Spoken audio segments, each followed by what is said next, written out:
hosting me. Sorry, brother. No, you're not busy, man. You're not sorry. You've been just ignoring me. Nick always responds right away. I was actually, when Nick hit me up just now, I was talking over a potential job, so with the HR person. So I might be employed again soon. Is that good or bad? It's good. It's good. Yeah. Yeah, especially in light of what's going on right now. Yeah. Dude. Yeah, true. Yeah. So for everyone listening, this is episode 69. What? Yeah. With Daniel Libby and Nick Phelps. Why don't you guys introduce yourselves while I go shut my dog the fuck up? Go ahead, Nick. Age before beauty. Oh, thanks. Thanks. You're saying I'm old and ugly. Awesome. Yeah, we both know it. Yeah. No, Dan Libby here, Senior Master Sergeant, retired United States Air Force with a little over 26 years in.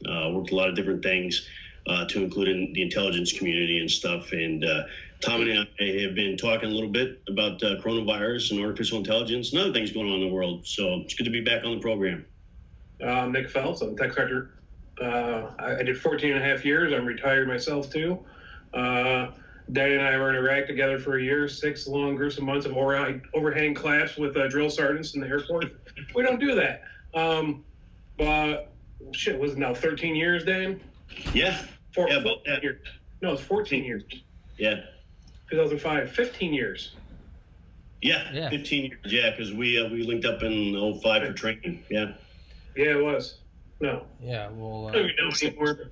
06. 06, yeah. Right. But close enough. It's been a while. So, I did intel, mechanic, RPA operations, drones for you people like Tommy. Yeah. And, what's that mean? That's our short bus guys? Yeah. We fly the short drones. But besides that, I'm on furlough right now, from my doctor because of my lungs and heart. Yeah, I'm doing a whole bunch of this now. Yeah, everyone is, man. But dude, I keep saying it, and I don't. Dude, the guy who wrote Stacy's mom died from coronavirus. Stacy's her mom did have it going on. Yeah, well, apparently she did. Stacy's mom has got Dan Schlesinger died today, 52 years old. Yeah, dude. Not old. No, and he had no prior health complications. 52. COVID-19. So, yeah, man. Bad stuff, man. Yeah, so is anyone surprised that China was lying about their numbers? No. Everyone's all, oh, well, it turns out China was lying. Okay. And it's like, what do you mean it turns out? Did anyone, when China came out and they're like, we have no more cases, everyone just ate that shit up. Like, wow, that's fantastic. Tommy, you're frozen. Is he frozen on your end, Dan? No, I got him on my end. It's your computer, bro. It's your computer. It's your computer, Nick. Yeah. Hey, yeah. So I would like for China to explain why they had 2 million cell phone users just drop off the face of the planet in the last couple of weeks. 12 million now. Yeah. Oh, went from 2 million to 12 million cell phone users. in like 7 days. Okay, well, there you go. Yeah, and not only that, wasn't there a mass delivery, like a train delivery of urns to Wuhan? Something like that, yeah. Yeah. It's pretty great.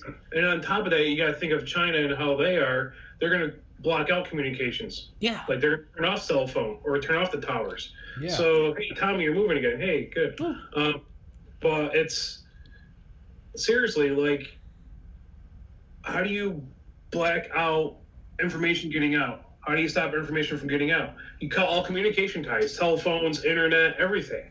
Yeah. So what are the actual numbers? I've been saying from day one. What about Beijing? What about Shanghai? Yeah. What about the huge populations that were all protesting when they had those big atomizers spraying God knows what, Lysol or more Wuhan, who the hell knows?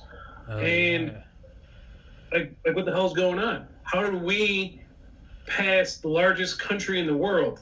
And India too. They're up there too. They're not reporting all their stuff. Yeah. They can't. So many people. Yeah, everyone's trying to shit on the USA like, we have the most cases. This is entirely on the Trump administration. And it's like, no, dude, we're just the most transparent fucking country. All right? That's why. It's because you can see it all. It's like, It's fucking when everyone's like, fucking dictator in chief, and it's like, dude, the fact that you can make a tweet that says you're a dictator shows that he's not a dictator. Because if you're a dictator, that tweet wouldn't exist. You would be locked up. So would your parents and your kids. But not only that, it's the whole everyone's using this to take pot shots at America. Mostly Americans doing it. Like, oh, we're the worst. We can't do this. And it's like, dude, China and India aren't better. They're just not fucking reporting it. All right? So it's like, if I ask 100 people if they have coronavirus and 90 say yes, but China only has 2 that say yes, that doesn't mean that we have more. That means I asked more and I reported more. It's...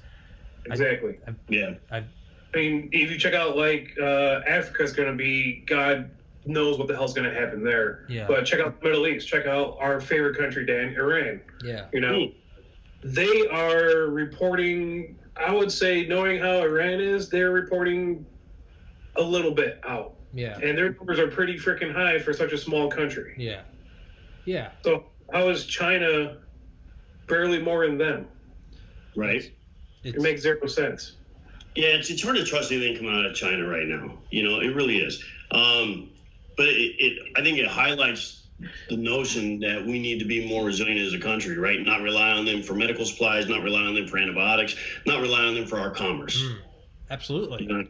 Absolutely. So it's we need to bring that stuff back into our country. Yeah. We got to. Yeah, it's like, because this can and will happen again. It's, there's 7 billion people. This can and will happen again. I mean, Dan, it's documented, you and I, over episodes over the last 3 months, us saying, does anyone really fucking believe China? Like, it's back in January, it's me and Dan going, this is horseshit. There's no way that they only have 10 cases. Yeah. Yeah. So, but there's also, eat a slice of humble pie. There's also an episode of me having someone on talking about a guy that just canceled. This was in January. He was in California. And I was like, dude, this guy just canceled on me. He told me he had to go get supplies, and he said he was going up to his cabin in the woods because coronavirus is in California. And the guy I was having on, this is a photographer, Bradley Wenzel, and he was like, what? And I was like, I know, what? And, fast forward. That day was me. Yeah. No, that wasn't you. No, there was... I'm saying he was supposed to come on that day, wasn't he? Who? No. The day I had Bradley Wenzel on, there was supposed to be someone on before him. Oh, all right. Who has never come on, who has cut contact with me since. But yeah, this is like early January, and he was like, yeah, man, I heard it's coming to California, and they're going to start quarantining us. And sure enough, there's on video me going, that's not going to happen. So big slice of humble pie, I'll eat that right now. But, there's no hiding that. There's going on in California right now, right? So I just read a report this morning that San Francisco has now outlawed reusable grocery bags. Right. Yes. Now, this is a city who years ago outlawed, basically plastic and paper bags. Yeah. In the grocery store. Yeah. And so now they're saying, they said, hey, you got to use your own bags if you want to bag your groceries. Now they're like, no, we can't do that because it's going to spread the virus. Like, okay, dude, guys, get it together. Yeah. Some of the other things going on in California, I talked to a good buddy of mine who's an FFL dealer out there, who said that there's a bunch of people now realizing, hey, man, we need guns, right? So as he puts it, they're liberals. Now, I don't get too political on this stuff, so I'm just regurgitating what he was saying, all right, that a bunch of liberals are now trying to buy guns in California and asking for a loophole in the waiting period because they need them now, and this is a national emergency, and gun dealerships are even calling law enforcement because these guys won't leave the shop waiting for their background investigations, and the police are like, well, now we're going to look into you to see why you need a gun right now. Like, are you a threat, right? So it's just an interesting shift in the paradigm, right? Folks that were against guns in the past, all of a sudden say, hey, you need to waive the requirements for us to be able to get them now. Yeah. I mean, there's crazy things going on there. One more thing real quick on the California piece. So, we're having a hard time trying to be able to sell our house in California right now because real estate agents are not being allowed to show houses. Yeah. So people have to either take virtual tours or buy a house based on pictures alone, right? Interest rates on houses are going up. Banks are starting to restrict their lending policies. So up until about this week, nationwide, I think it was like, across the U.S., like 50% debt to income ratio would qualify you to buy a house at a certain cap, right? So long as the loan kept you at 50% or less. That's now changed to 41%. So interest rates are going up, and it's going to be harder for people to even qualify, if they have more than 41% debt to income ratio taken on that home loan. So I'm pretty much convinced that I'm going to have to be living in California for the next couple of years until all this stuff settles out and I can actually get my house on the market. You know what I mean? I saw that on Reddit. Someone literally posted, was like, yeah, I tried to get a gun and like I've never owned a gun before, and they were telling me I had to have a background check, and you're like, why do I need a background check? They're like, what do you mean? Like, what reason? Coronavirus, that's why. Like, I don't have any, like, and all of a sudden it's like, man, isn't that so ironic? Why do I need a background check? I thought it was my right. It's like, well, yeah, why do you think everyone else has been saying for the last 50 years? What do you mean? There is no national, because you can now draw that precedent of saying it's a national emergency, of saying that there's a pandemic. You can now draw that precedent forever and be like, well, from now on, shouldn't there always be loopholes? Because who knows when the next pandemic's coming? All time can now be, once this is gone, every day after this ends can be, you could qualify it as this is just preventing the next pandemic. We don't know when it's coming. So, yeah, it's pretty ironic. Now we need guns. Or not only that, the whole argument of, well, if you need someone with a gun, you always call the cops. And it's like, a lot of cops are sick now. Who are you going to call? Dude, I watched Contagion last night with Matt Damon. God damn, man. They predicted this shit. Perfectly. Yeah. It came out after swine flu, the H1N1. I think, what, maybe 2010, 2011? 2009, 2010. Oh, yeah. God damn. Have y'all seen that? Yeah. Dude, no, I haven't. You need to, You need to, dude. They nailed it. They nailed it. Every part of it was like, this is exactly how it unfolded. So even at the beginning, they're in the emergency operations center in like the Pentagon, and they're like, all right, so are we looking at weaponized bird flu? And I was like, me and Dan back in February, we're like, this is weaponized. This is biowarfare. And same thing I said about them targeting our markets, targeting people breathing issues. Like I said it, Dan. I don't know if you watched my 4-hour long podcast. It's longer in years. Only by a few minutes. Yeah. Actually, it went 6 hours. We had to edit out the last hour and a half because, it was personal. Yeah, we actually no. So we actually went 5 hours 48 minutes. So get fucked, Danny boy. But Tommy, you and I talked for over 6 hours that day. So that is true. Because we talked like an hour and a half before we even went on video. That's true. All right, whatever. We're okay, whatever. So, Nick, you were back to what? I'm not worthy, bro. Oh, Dan. Hey, guess what? You have hair like the other interrogators and me. We're good. So, like New York State, I'm sure you guys see New York. You see Cuomo being praised for everything that he's doing. I guarantee that motherfucker is going to run for president. He's saying he's not. He would only answer no. He wouldn't give any other reason. He wouldn't tell the reporters shut up. He kept saying no. So he's sending patients from New York City up here to Albany, Utica, Syracuse, and Rochester. On top of that, in the corrections, the COs were told that they couldn't wear PPE, they couldn't wear masks, even though there's inmates that are exposed, including Harvey Weinstein, who just came through here in Marcy, about 20 minutes away of that. Good old Harvey. Yeah. So you have these inmates that are coming through, being transported over to make room downstate, and they're getting the COs sick or exposing them. They're going home to their families. So I did a post on Facebook that says Cuomo's killing New York, which he is. By moving all these people, I said it months ago, probably about a month ago, that they should quarantine around New York City, Westchester, upstate as they call it down there, and Long Island. And like Newark, New Jersey, kind of keep that in there too. But don't allow people to leave. So when the patients get moved up here to the hospitals, they're also their families are coming up and going to hotels nearby. Yeah.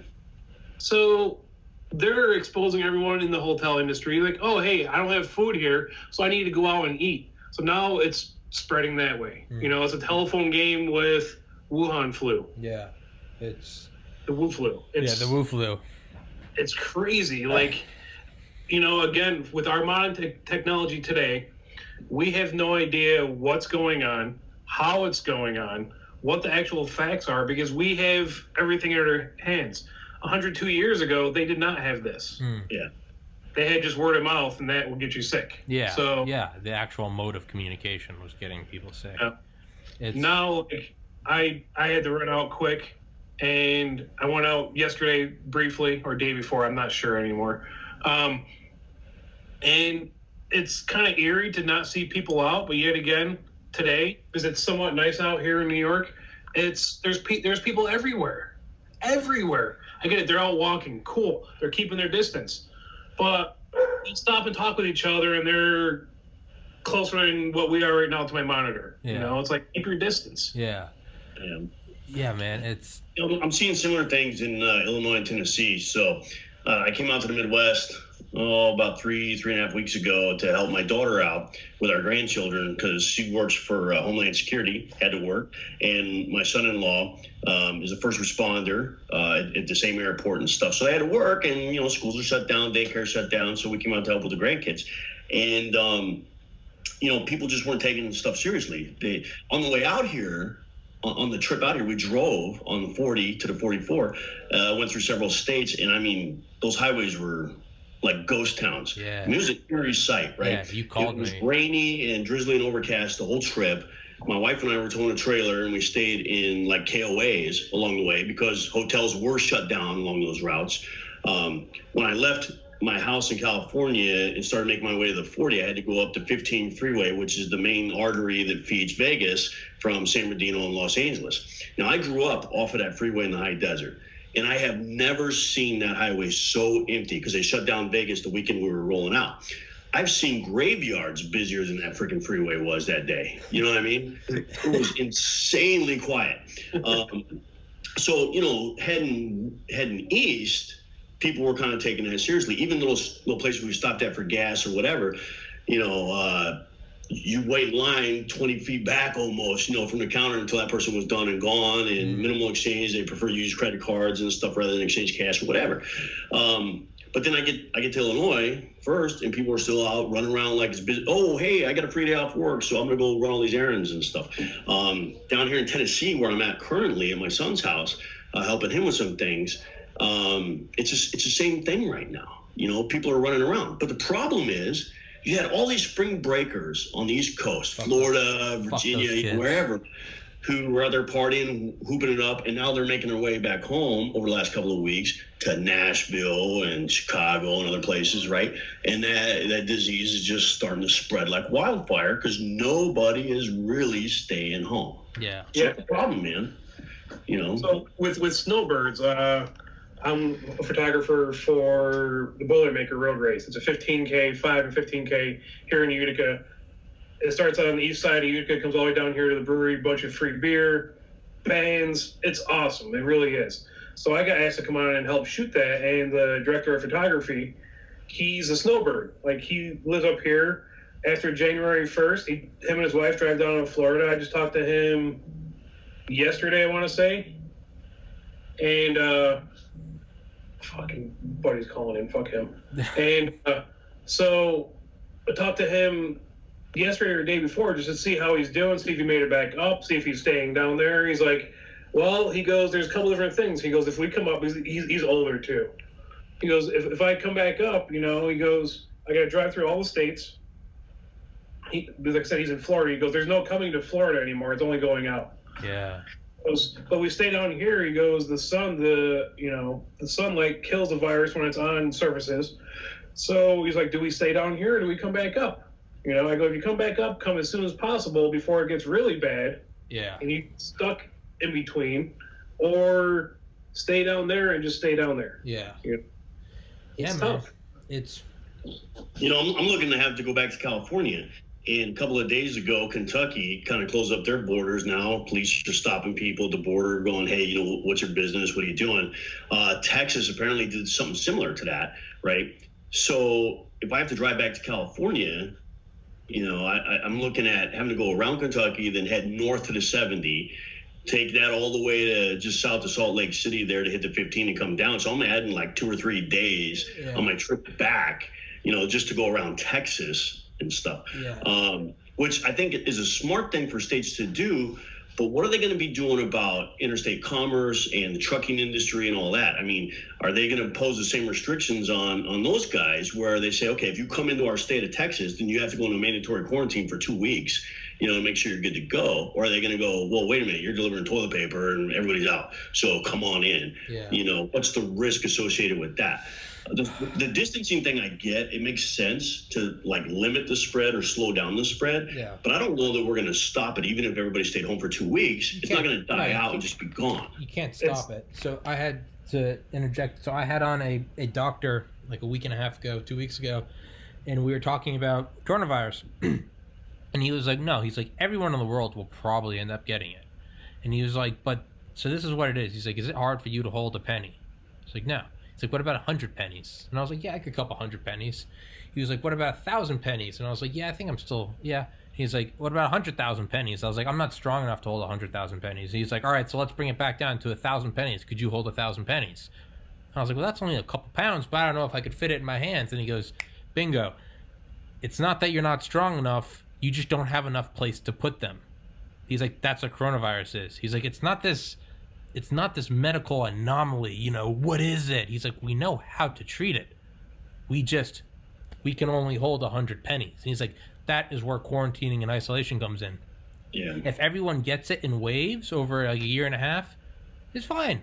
It'll be hard, but it's fine. We'll do it. He's like, it's when you get these peaks and we can only handle, let's just say, 100 people a day, but all of a sudden 11,000 people are coming in. He's like, well, now those 11,000 people, whatever the fatality rate is, it's going to be that percentage of that, no hope of it being lower. That's where you get the spikes. And he said, I think Nick, you'd agree with me on this. It'd be a lot like combat triage, right? Where you have a mass casualty event, and now you got to look at the people who you can actually save and those that you can't.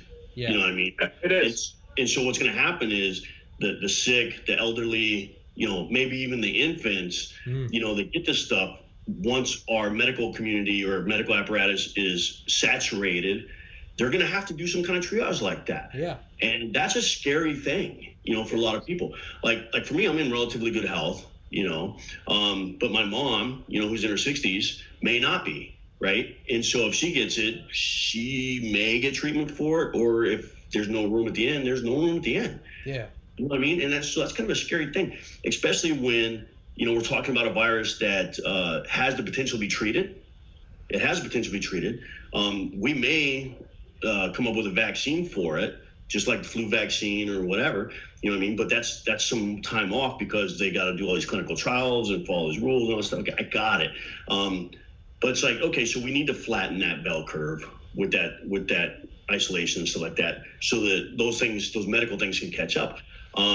But it is kind of a scary thing when we're looking around and going, hey, there's some places where people aren't taking this stuff seriously. Yeah. Oh, yeah. And I'm the most guilty of it. I was the one at first that was like, it's not a big thing. So I mean, yeah, just from the get-go, I'm absolutely guilty of that. But I mean, even just my family, me and my parents, I can say we've done a goddamn stand-up job, probably from like first week of March, maybe March 10th. We have just been locked down. Like my mom and I will go, we'll do running around the neighborhood. It's 1 mile loop. That's it. I mean, no one's going anywhere. It's just us in here. I can say I haven't seen anyone out. If there are neighbors, it's again families, but it's all in tight circles.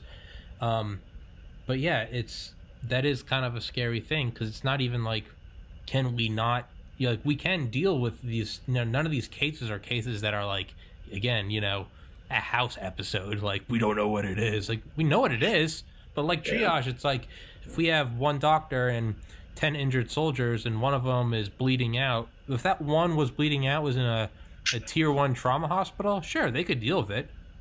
But where we are right now in the middle of the mountains in Afghanistan, we can save 4 other soldiers for the price of one. And the thing is, you have to break it down. And it sounds psychopathic and mechanical, but at some point, you have to come to that. It's like, at some point, someone has to make the decision. Like, it's not something you can put your head in the sand. And that's where it's going to come in. It really becomes clinical at that point. And I think we're going to see another issue in the health industry that people aren't really talking about right now, and that's the psychological effects of our caregivers. I mean, it's tough enough every day coming to work where there's people sick, but when you're coming into work every day and you can't save those people and they're dying, that's going to have lasting effects on their psyche too. You know what I mean? And so there's going to be some long-term care maybe required for them as well. So my hat's off to our healthcare community right now, because they've got a Herculean job ahead of them, and it's scary and it's tough, and a lot of them are pushing through it. So we need to think as a nation how we're going to take care of them going forward, just like we do with our combat vets who come back with PTSD and things like that. Yeah. My brother's a nurse. I was going to go pick up a bunch of face shields for him. This people out of their house, they're making them, 3D printing them, doing a couple different ways too of doing them.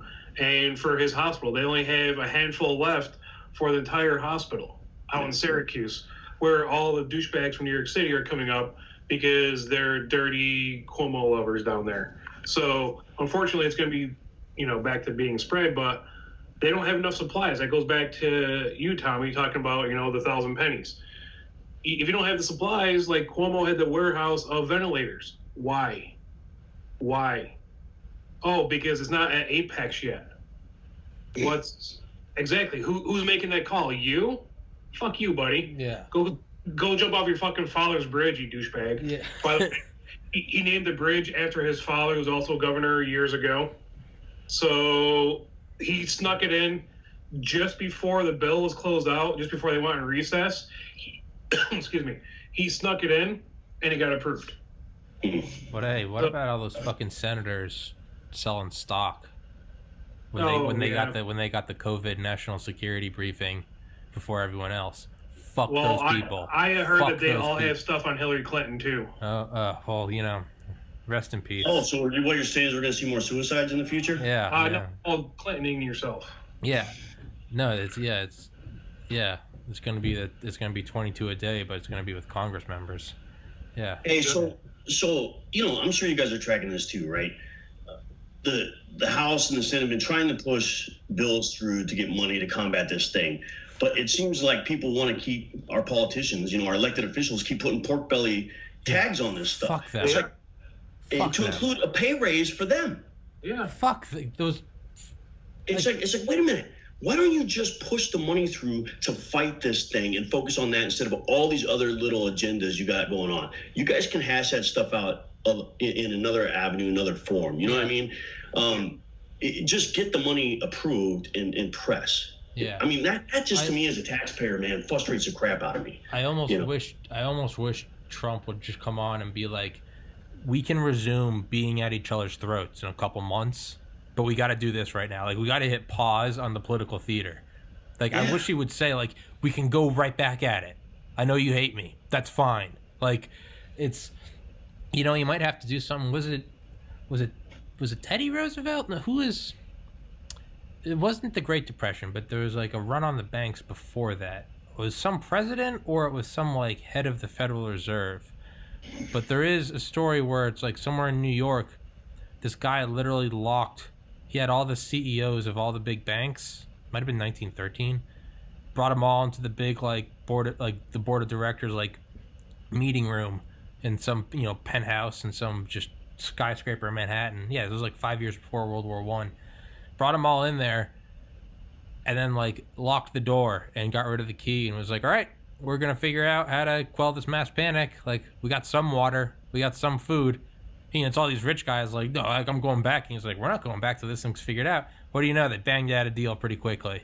It's a think tank environment. Yeah, really is what it is. Yeah, and for every decision that Trump makes, it's gone through numerous other think tanks to even get to that. And same thing with Obama and Bush and Clinton and Bush and all the way back through, over the past 100+ years, it's been like that. These think tanks are there.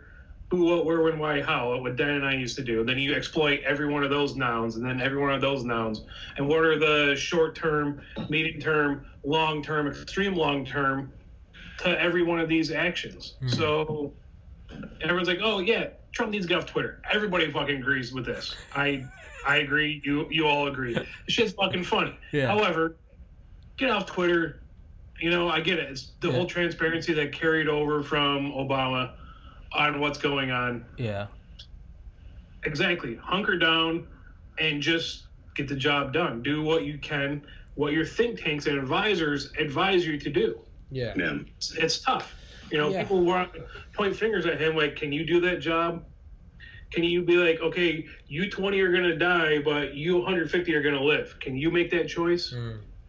Well, this is like politics 101, right? When both sides of the aisle can't agree on something and get something done for the American people, it's easy to blame the president, regardless of what political party that president's representing, in the White House. So, it makes him an easy target. But at the same time, his power is actually kind of limited. We need Congress and the Senate to get on board and sort this stuff out together. Yeah. This isn't. We need that as citizens, and we don't need them, adding a bunch of fat to that bill or to get that money passed. We just need them to, hey, buy medical supplies, help stimulate the economy, and let's work on a cure and or a vaccination for this virus and move out on that. Like, I really don't care if our elected officials get a pay raise. That shouldn't be an issue here. Yeah. It should not be an issue.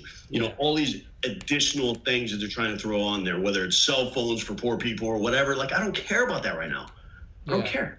So it's not life America. There was it's not life, limb, or what's the other one? Life, limb, or what, Dan? Eyesight. Yeah. Life, limb, or eyesight. Yeah. There was a cool thing that was. I remember it started when I was in high school, so 2005 to 2009. But it was about like mass computing, and what you could do is you could like sign on. 2005, 2009. Yeah. Where were we, Dan? Chewing on dirt in the Middle East. Yeah. It's good dirt. Thank you, sir.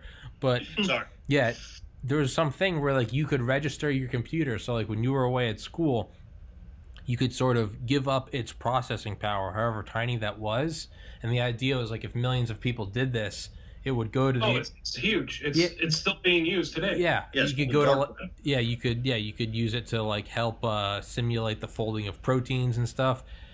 Shit, man, like what if they just did that? Like, hey, everyone, like sign up, like every laptop, every device, like let's just start crunching the shit for coronavirus. Or does all of them combined not even hold a candle to a supercomputer? And are they using a supercomputer to help fucking fix this shit? Like, hey Watson, what are you doing? Yeah. Come on, Watson. Yeah. So just being devil's advocate, all the pork, all the extra fat spending in there, it's shitty that they're doing it. Is the move at a certain point to just say, fuck it, yeah, sure, get it through? At a certain point, do you just suck the dick and be like, hey, there are people dying, we can come back? I know it's shitty and they don't deserve to get all the little, because they're all, the thing is with all the congressmen is they're all fucking elitist. They all have the money. They have the security details. They don't have the worries that everyone else has. So if they're like, we're gonna drag this thing out and we're gonna until we get the bill we want, it's like, motherfucker, you're not at home, right? You're one of the elitist 535 members in the United States. Like, so they aren't feeling the same pains as everyone else. It comes down to priorities, right? So are the priorities to take care of your constituents and protect them against this outbreak?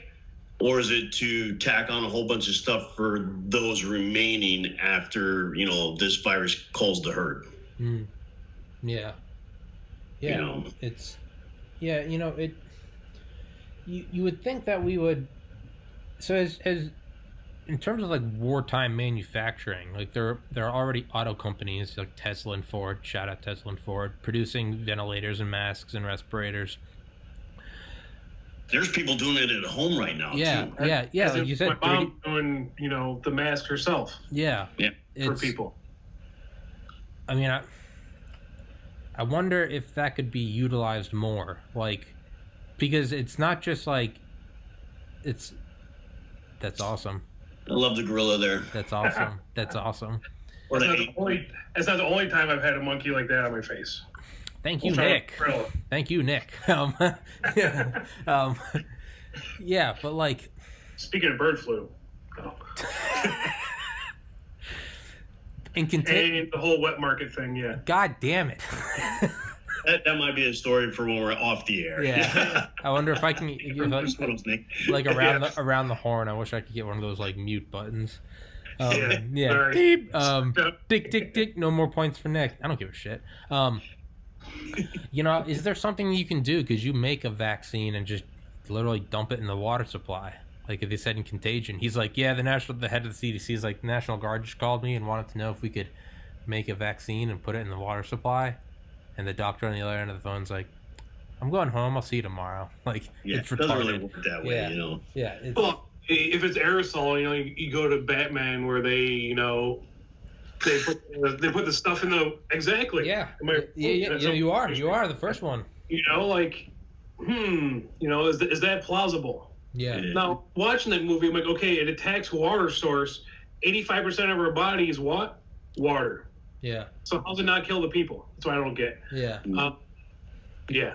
But exactly, Tommy, it's like, well, there's one video, Dan, just before you came on, I was talking about the aerosol that they're spraying in China. Did you see those videos? Yep. Yeah.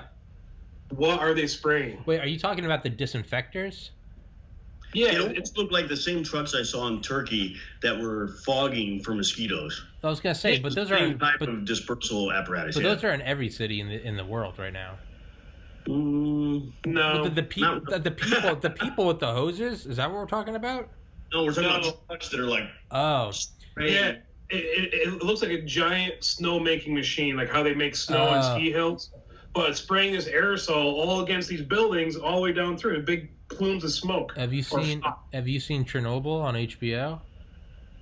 That show came out about a year ago. Well, they use those in like Pripyat, right when Chernobyl happens. They have these trucks going down, and they have things pointing either side. They're just dumping. I don't know what it is, but Well, for the radioactive dust, you want that water so it can grab a hold of the water and settle. You don't want it to Yeah. be airborne. So it'll settle Yeah. down the ground faster. That's why they did that. Yeah. But yeah, man, there what are they spraying? seems to be a lot of similarities between Chernobyl and Wuhan flu. Doesn't it? In terms of like hiding the outbreak, hiding how bad the severity is, and then it's only once it becomes apparent that it's going to affect the global community do they actually kind of open up and say, There might be some similarities there. there's a lot of fucking It's similarities. like that with anything. It's not a knee-jerk reaction. It's actually listening to the think tanks and advisors on what's going on. Yeah, like, and they're both communist We countries. do it this way, is it going to cause people to go out and start looting and breaking into places? Yeah. Well, I You know? mean, just And that's where we come back to people who are against guns, wanting to buy guns now. yeah, we're gonna see some novel innovation in 3D printed guns, ghost guns. You can't get a gun now, but there's a guy down the street. You give him $200, or you give him a roll of toilet paper, he'll get you a Glock. Like, shit. Bitcoin, the new currency, man. Yeah, you only need it to fire a couple times. If you just want home defense, yeah, you could be like, yeah, it's a shitty 3D printed gun. It will break after a couple shots, but Hey, till then, yeah, hey, you gotta, yeah, it's got some. There's gonna be a lot of innovation in household weaponry. I have no idea what you're talking about. If no So- one can get guns, there's going to be a lot of innovation in getting. Fuck you. Fuck Yeah. you.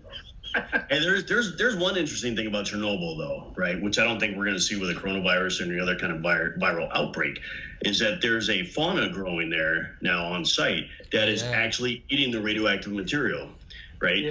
I don't think we're going to see Mother Nature just consume a virus like it is with the radioactive material. So Why not? we're at a loss there. Yeah. Why not, dude? If it can consume radioactivity, it can consume a fucking organic virus. I don't know. Radioactivity, that's the end game. If there's something that can eat that, I don't know, man. Do you think that there's any sort of like, if there's any sort of like light that would disinfect? Almost like a Yes, high-powered it is, UV. Yeah, it is Type C UV. Yeah. What if everyone goes inside and they just start fucking? Maybe now is the time for real chemtrails. Maybe we need to start putting disinfectant out there. Someone was just talking about that. Who the hell? Chemtrails, it is your time. Off of Seattle, you could see a bunch of, they said military airplanes flying along, but it wasn't their normal path. I'm like, yeah, why wouldn't they? Yeah. You Yeah. Some sort of mass disinfectant at 30,000 feet. Yeah, man. But Tommy, also with going back to going outside, like my buddy down in Florida, You go outside, and if it's on your clothes, the sun rays will kill it. Unless you're in New York and it's like fucking England and it never sun shines here. Yeah. Seattle. Yeah. Yeah. You know, like, but really, like, you go outside a little bit. First off, you need it. Your skin needs it. Dan, get outside, you ginger. Hey, man, I don't want to get rickets, but I don't want carcinoma either. Yeah, bro. Yeah, I'm way too white, man. I've had enough sunburns over the Middle East, man, to be concerned about that. Anyways, I've had multiple biopsies taken, off my body for skin ailments. I don't know if you guys can see it, but I got a divot into my nose there where it was taken off. And, I'm all for, hey, let the sun do its job. Us pasty gingers have to kind of balance that, Face the microwave window, too. Yeah. Yeah, man, I already know that's how I'm going to fucking die. I already know it's going to be skin cancer. It's not today, it's not tomorrow, but I know that's how I'm going. So, what is the move right now? If you're a fucking billionaire, what, do you got a bunker? Do you go to Antarctica? What's the move? Get away from everyone. Go fucking hide out. Lock the gates, man, and spray everything down with bleach water. Yeah. So, let's just get down to the juicy. Is this a bioweapon from China? It's too early to tell, honestly, on how it was dispersed. It's going to come down to, is it actually the man-made virus, like the one doctor from Harvard? Did it come from him? Did it come from someone else? Did it come from someone within China who did it? Was it us who did it? Why is Wuhan? Yeah, I get it, the wet markets. I've been to them. Dan, I don't know if you've been to them in Korea or anywhere else. We've all been to them, most of us. But they've been overseas, over there. So that's been around for millennia, the wet markets. That's nothing new. What is a wet market? I keep hearing it. I don't know what a wet market is. A wet market is where you can go and buy the animal right there and they slaughter it in front of you. Yeah. I've been to plenty of those places in the Middle East. You go buy a goat and they'll slaughter it right there for you and butcher it right in front of you. Yeah, it's halal how they have to do it in the Middle East. Jesus Christ. So sorry, you were saying, Nick? Hey, it's fresh food, man. That's true. That's true. It's fucking as fresh as it gets, man. Yeah. But so it's going to come down to, where did it actually start? And is it a man-made virus or genetically modified, if you want to get all vegan on it? Was it done on purpose to have, to be the 19th variant?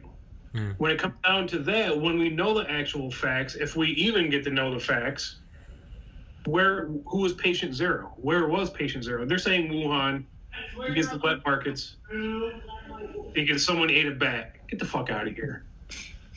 With Ozzy ate a bat in 91, whatever the hell it was. Like, who cares? Yeah.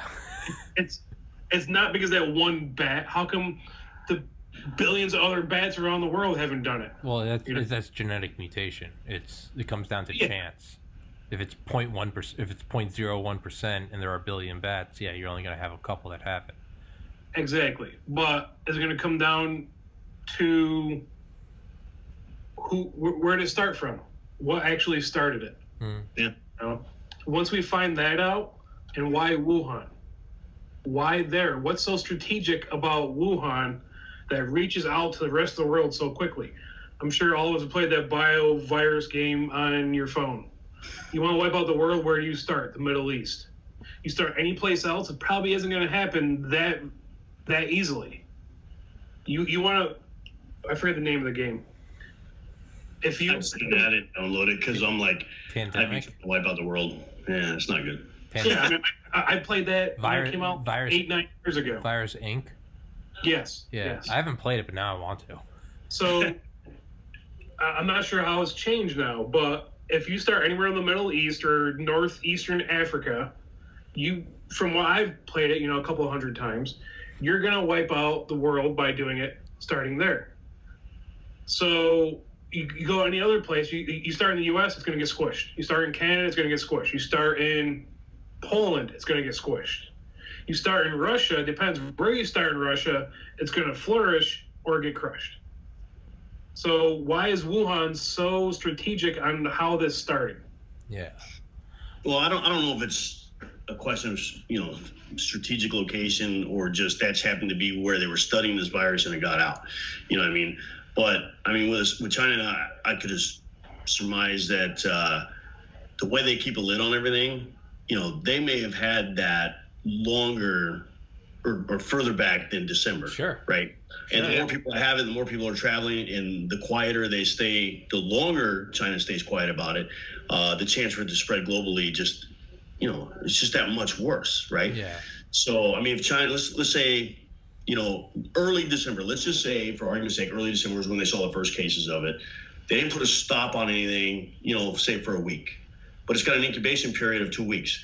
So now we're talking November is when people were contagious, right? And so November, people are traveling all throughout the country there. They're traveling globally. I mean, it could have spread like mad before anybody ever showed any signs that they had it. Yeah. You know what I mean? Yeah. That 14. Because the incubation period is anywhere between 1 and 14 days on this thing. Yeah, that's the most insidious part. You can't beat that. It's you can't. It's like, imagine if a wildfire spread through like a 14-day delay. Like, they'd be like, what do you mean the wildfire's over there? It's like, no, all this could burn down already. You just don't know. And then it's just going to burst into flames in the next 14 days. That's what this is. And it's So is Wuhan the epicenter? What is the strategic advantage of it? Yeah. And was it just one of the epicenters and we only know of Wuhan? Maybe you drop it in a couple cities and it just got noticed in Wuhan, and by the time it spread, it already spread to the other cities organically, so you don't know about those patient zeros. It kind of covered them up. It's like if you dropped a J dam and dropped a nuke next to it, no one's going to know about the J dam, Well, except for the people that were standing there. At the time. All right, fun police. Fucking shitting on my dick. All right. Exactly, it's fun place. You're boring right now. Yeah. No. Well, all right, I'll start stripping, man. But please no. I think you did on one of our episodes, man. I think you kept taking your pants off, putting them on, or something. It was weird. You're I put on. Underneath. No, I was cold and I had gym shorts on, and at one point I was like, I'm gonna put on sweatpants, but I forgot to say that to Dan. So Dan's like, what are you doing? I was like, I'm gonna put some pants on, and he was like, I'm thinking sitting there doing the no pants dance. Really? Is that what's happening? Yeah. Oh, of course. Yeah. I wonder how. Yeah. So, who benefits from it? Because right now, I can't pinpoint who is the benefactor. Because the argument can be made really with anyone right now. Like, they're benefiting and they're not. It's just so much. Millennials. What? It's the people that are younger, like your generation. Well, you're post ours, but these younger millennials, it's them benefiting from it because when their parents die off, they get all their money. So it's a millennial conspiracy. It's fucking deep. It's way too deep for them to think of it. Yeah, I was gonna say no. I'm not giving credit to anyone my age. Yeah. They half of them can't even start a lawnmower, probably let alone a pandemic. Yeah. I'm just Hey, we're doing a great job at it with spring break. Yeah. You only need to have one smart guy to do it. Yeah. But when we talk about like who benefits, we're really talking about motive. If it's an intentional release, right? Yeah. And so that brings up a lot of questions. I mean, Tommy, you and I talked about this before. I don't know that anybody benefits from releasing a biological agent. You know what I mean? Really Ultimately, because unless you release it in an area where you can contain the spread so that it only impacts your intended target, then I can see somebody using that as a weapon, right? But when it's released and it's just indiscriminate and it just spreads, I don't see anybody intentionally doing it. I just have a hard time thinking, hey, that was intentionally released, for some economic or some strategic or political gain or for some kind of military gain. You know what I mean? Unless you can contain it in a targeted area. Yeah. So unlike chemical weapons where it's contained, right? Biological weapons like a virus, man, I don't see how anybody benefits from it unless you're so evil that you don't care how many of your own people you kill. Yeah. You have a goal to spread it to the world and weaken the global economy and everything else. I mean, it's just, I know there's evil people in the world, man, but dude, that is just. Well, you gotta, it's who's defining benefit. we're looking at Right. it from the mindset of relatively sane guys, right? What if this is your manifesto? What if your goals are not sane, are not rational? What if you've got some vision of what if you're just some nut and you're like, humanity needs culling, like it is, God spoke to me in a dream, and it just so happens to be a nut that also has a PhD in bioengineering, right? Well, there are crazy people in the world, you know. There are crazy people in the world. It could have been somebody crazy, working at the biological research lab there in Wuhan. Yeah. The insider threat thing. I mean, that's always a possibility, right? Yeah. Thing is, we just don't know yet. There was a crazy person in Southern California this week who decided to derail a train down in ports of Los Angeles, okay, because the Navy medical ship pulled in there, and this guy was saying, hey, it's not really here to help people with the coronavirus, man. It's part of a government takeover. So he's like, I'm just going to run this train down there. And he blasted through like a concrete barrier, a steel barrier, a chain link fence, across the parking lot, across the gravel lot, and into another fence. This 44-year-old conductor, and he's like, I just want people to know that this ship here is part of a government takeover. Yeah, Tommy, exactly. What the fuck? So there are crazy people in the world, man. See, guys, just today, there's. So go ahead, Tommy. no, keep talking. I got pee. Oh, you have to go pee. Sorry.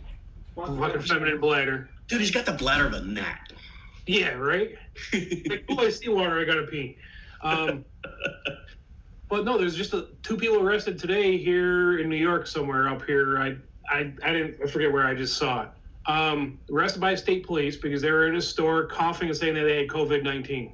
Mm-hmm. And doing it on purpose. They recorded themselves doing a video or whatever, Facebook Live, and they get arrested on the spot.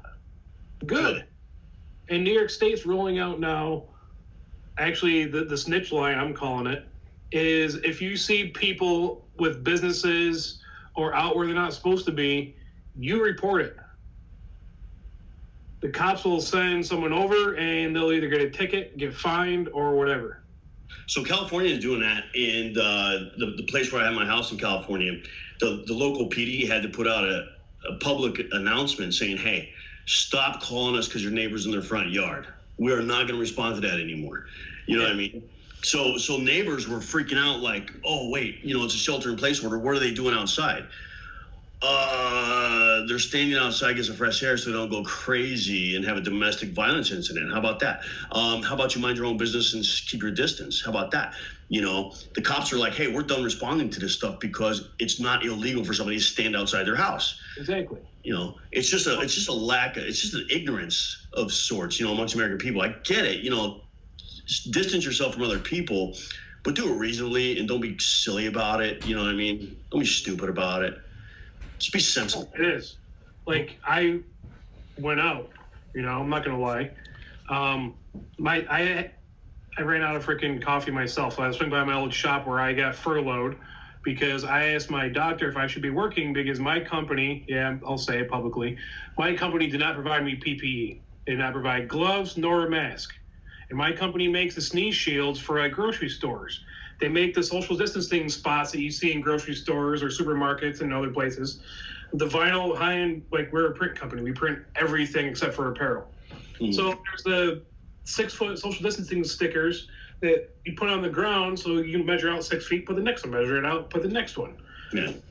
But they just got, and on my old desk, which is the front desk when you walk in my shop, they just put up one of the plexiglass shields there like that you see in supermarkets. And one, it's a marketing thing, but I had to ask my doctor, should I be working?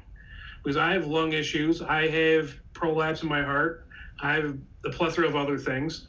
Should I be working? Dan, I'm sure your lungs are scarred up from Iraq and other places too, from being up white line with JP8 fumes and diesel fumes from age for... Oh yeah, and burn pits and everything else, being around bomb sites, after a car bomb went off, and there's all that crap floating around the air, and me smoking pipe tobacco for as long as I have hasn't helped either. So yes, you do smoke pipe, but not whole. But 2 points for Nick. So I asked my doctor, should I be working? So she gave me the option to work at home or be off for 2 weeks. So I contact my owner, CEO. I'm like, hey, should I be working? Or what do you want to do with this? I can work at home. I can do marketing for you. I can do designs for you. I know how to do that stuff. I'm up for it. He goes, no, it's easier just to furlough you so you make more money. That right there explains how a lot of these essential companies that are out there, now mind you, it's a print company. It's still open today. Today is April 2nd. It's still open today because they're essential to construction, which hospitals still need additions and renovations and stuff going on. So that's the only thing they can do right now is healthcare and like law enforcement construction. Anything that's vital to our infrastructure, they can still do. Yeah. Putting an addition on your house? No, sorry. Which is that's where the snitch line comes in. Tommy, when you're off pissing again, New York State has a website and a phone number to call if you see a business or someone that's not doing what they're supposed to be. Like a business that's still open when they're not essential. Restaurants, bars are still essential. You can go here in New York, you can go into a bar, you can buy a sixer. You can buy a bottle of vodka. I mean, they're still staying open. They're thinking of small business also. So I got furloughed last week, back to the whole thing, because I didn't have the right PPE. Plus, for my lungs and my safety, I'm taking it pretty serious. Yeah, I went out to Dunkin'. But let me tell you, I wiped that motherfucker down before I even thought about even getting near my face.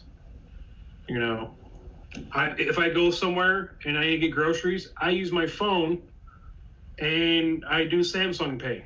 Yeah. So I'm not touching anything. Yeah. Then it asks me to put in my PIN code. I'm like, nope, elbow, credit. Yeah. Yeah. Okay, PIN code.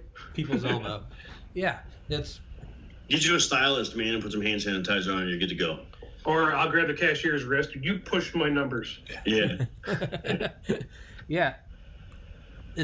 Yeah, liquor stores and stuff are staying open because, there's a fear that if they shut all that down, we might lose people from withdrawal syndromes. That too. That's huge. Raven Rock by Garrett Graff. Plug it every episode. In the nuclear bunkers, they have alcohol in case there's an alcoholic president, vice president, cabinet member, or senator. They have alcohol so they can wean them off. Yeah. In case of and nuclear. to keep people suppressed too. Yeah. Yeah. But not only that, dude, you kind of got to keep alcohol illegal right now, right? Hey. Yeah. It's not just self-isolation. It's also keep the fuck calm, right? Because if everyone flips out, that's more dangerous. I drank more in the last week than I have the last 6 months. Yeah. I'm sure most people have, man. Dude, that's why I've done a podcast every day. To just keep myself busy. Because to do a podcast, I gotta get a good night's sleep and exercise beforehand. So I got the whole thing set up where I'm just staying busy. Because if I'm not staying busy, I'm gonna start to lose my mind, and that is not advantageous to everyone. What do you gotta say, Nick? Your mind, because you can't count properly. Yes, I can. What do you mean? Oh, that's right. This is number 69. Yeah, this is episode 69. Yeah. And you already posted number 70. Yeah, I posted 70 yesterday because Nick wanted it to be 69, so I decided to hold off today. Why are you shaking? Should have waited to post the other one. Should have waited. Yeah. I know, exactly, right? I didn't realize it was already up. Yeah. You guys crack me up, man. Yeah. So... But by the way, Dan, with Big Sexy said, cut your hair, you fucking hippie. Oh, did he? Yeah. Well, he's just jealous because, he got stuck in a stop loss, man, and can't join it. Dude, that shit was funny, right? I'm like, what the fuck's going on? There's something going on. Why are they stopping you? So our buddy, Big Sexy, we'll just give his name at that. Yeah. He's a chief master sergeant. He's about to retire in July. And Did he make chief or is he? No, he's a senior. No, he's a chief. Is he? Yeah. I thought he didn't make chief. No, he's a chief. Shout out Big Sexy. Then, dude, he should just stay for 30 anyways, man. Well, he's probably gonna know. What's the benefit of 30 over 20? 75% of your base pay the rest of your life. When what is 20? 50. Ooh. Yeah, and he's at 25, give or take. Oh. Yeah, 24, 25, somewhere in there. Yeah. I'm at, if I was still on, I'd be at 19 right now. Yeah, he came in a year or two behind me, and I walked out the door at 26 and a half years. Yeah. So, yeah. But so he was he had his paperwork all set up, Tommy. He's all set to go. Like, he sent us a text message, hey, I'm going to retire in July. You want to come down to my retirement in Tampa in July? We're like, no. It's fucking Tampa in July. Like, look at us. We're fat. We're bearded. Exercise is us getting a fucking beer from the fridge and running our mouths. Yeah. But, like... How about that? Yeah. So then all of a sudden he's like, yeah, I'm stop loss. I can't retire if I tried to. Like, why? Like, what the hell's going on? You know, that was my first question. Was like, you're a chief, past 20 years, about to put in your paperwork, and you have a date. Why are they stopping you? What's going on? This was what, January, Dan? Yeah. Yep. And now, yeah. Now here we are. Well, so the justification that I heard, and I haven't vetted this, but I did get it from a source who has reported accurately in the past, that he actually had a service commitment for the assignment that he's on. And his career field wouldn't let him go until he fulfills that service commitment. So, Tommy, for folks that don't understand what that means, it means if the Air Force or the military in general wants to reassign you to another base, a lot of times it comes with strings attached. And those strings are like, look, you have to stay on for another 2 or 3 years for us to move you into this job, right? Or to get this promotion. You know what I mean? You need to give us this time back.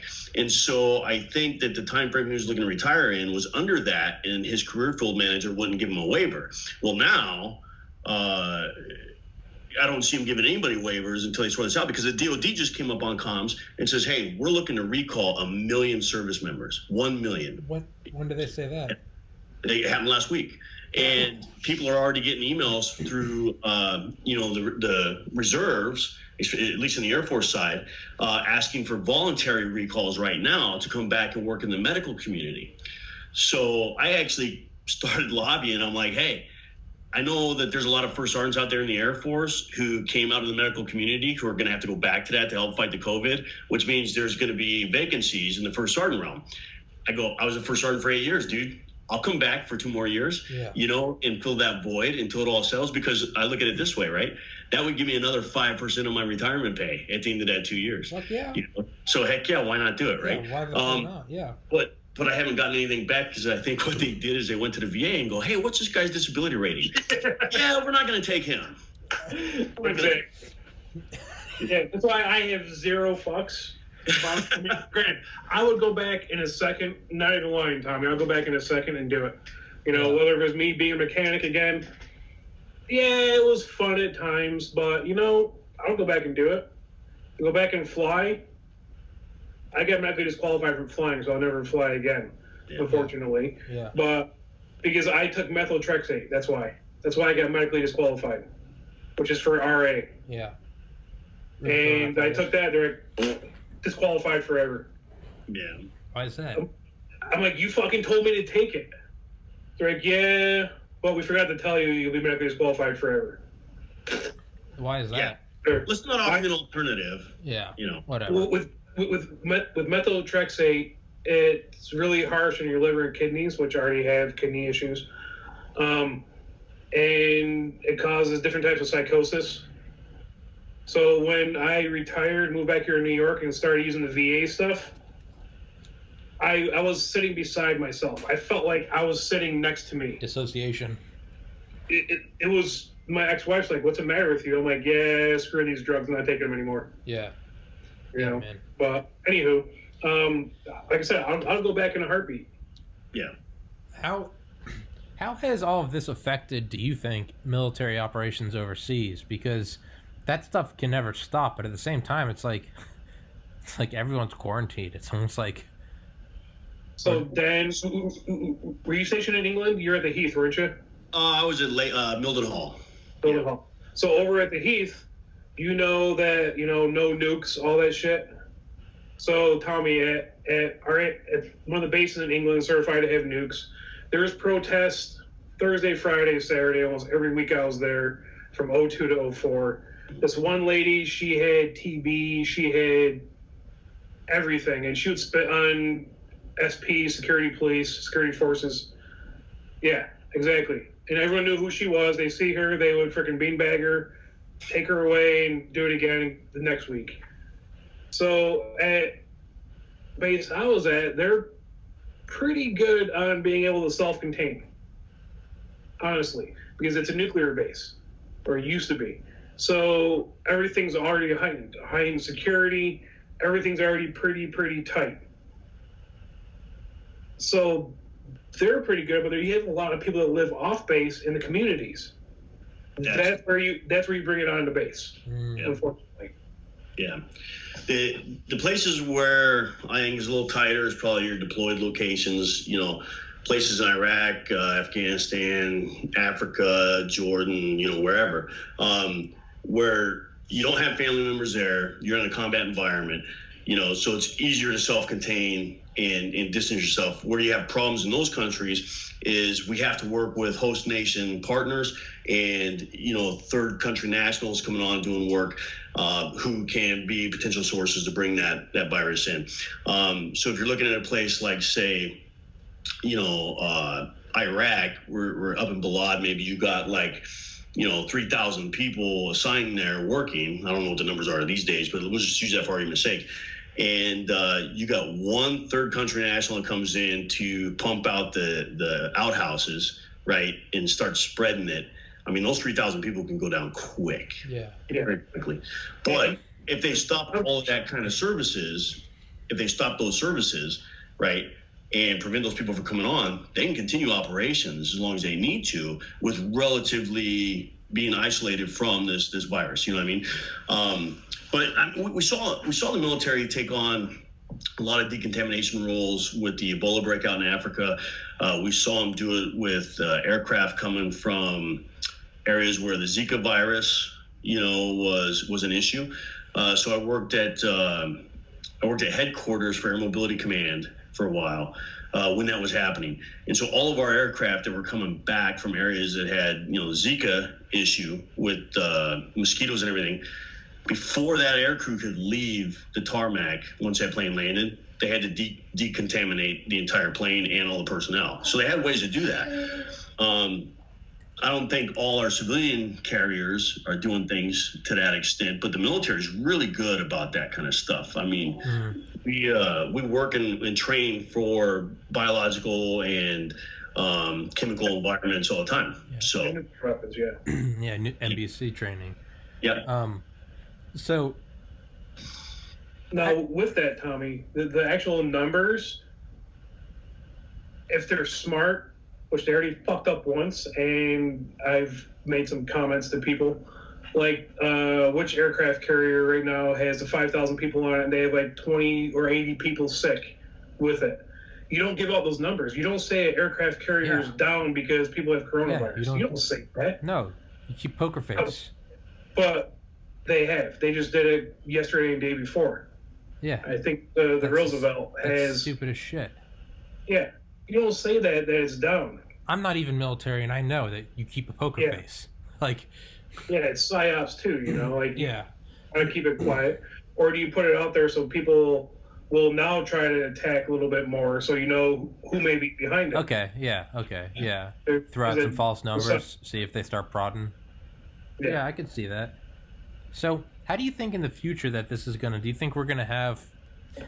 Let's look at all the effects of 9/11. What lingering effects are we going to see, aside from, the memes? With education.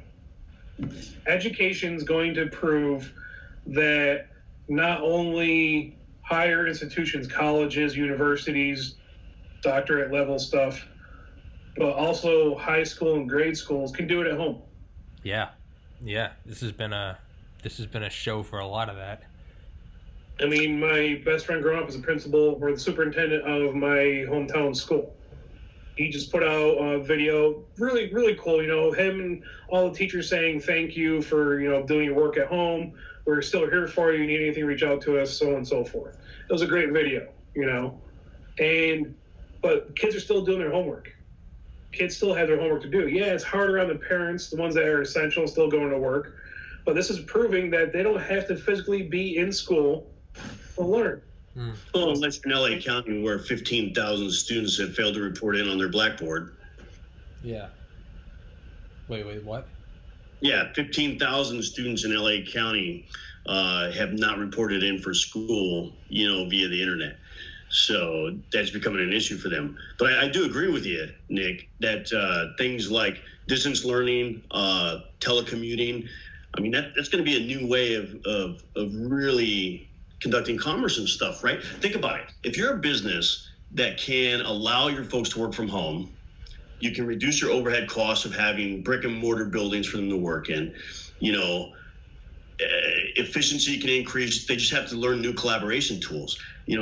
Zoom is one of those companies whose stock is like going through the market, going through the roof right now. Shout out Zoom. Used it yesterday for the first time.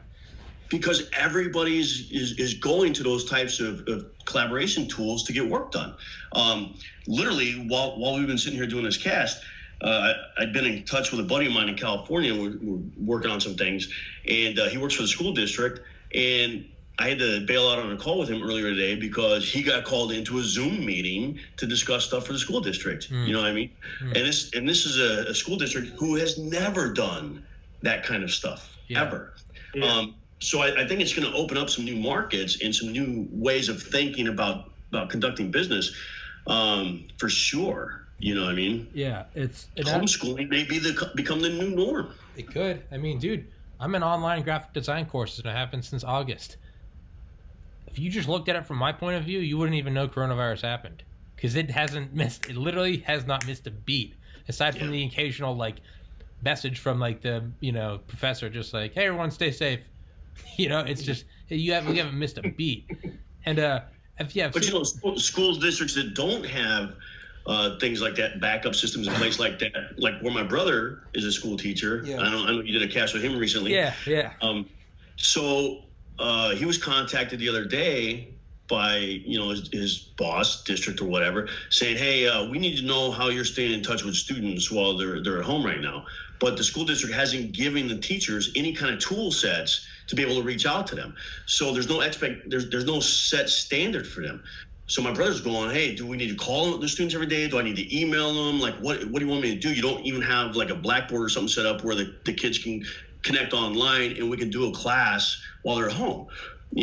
So some schools are doing that great. Others in rural areas, Tennessee, right? Some of these areas don't have that. So it's kind of, I don't know, man. I mean, we definitely need to change the way we're doing stuff. Huh? It's hard. It's difficult. Yeah. In hospitals.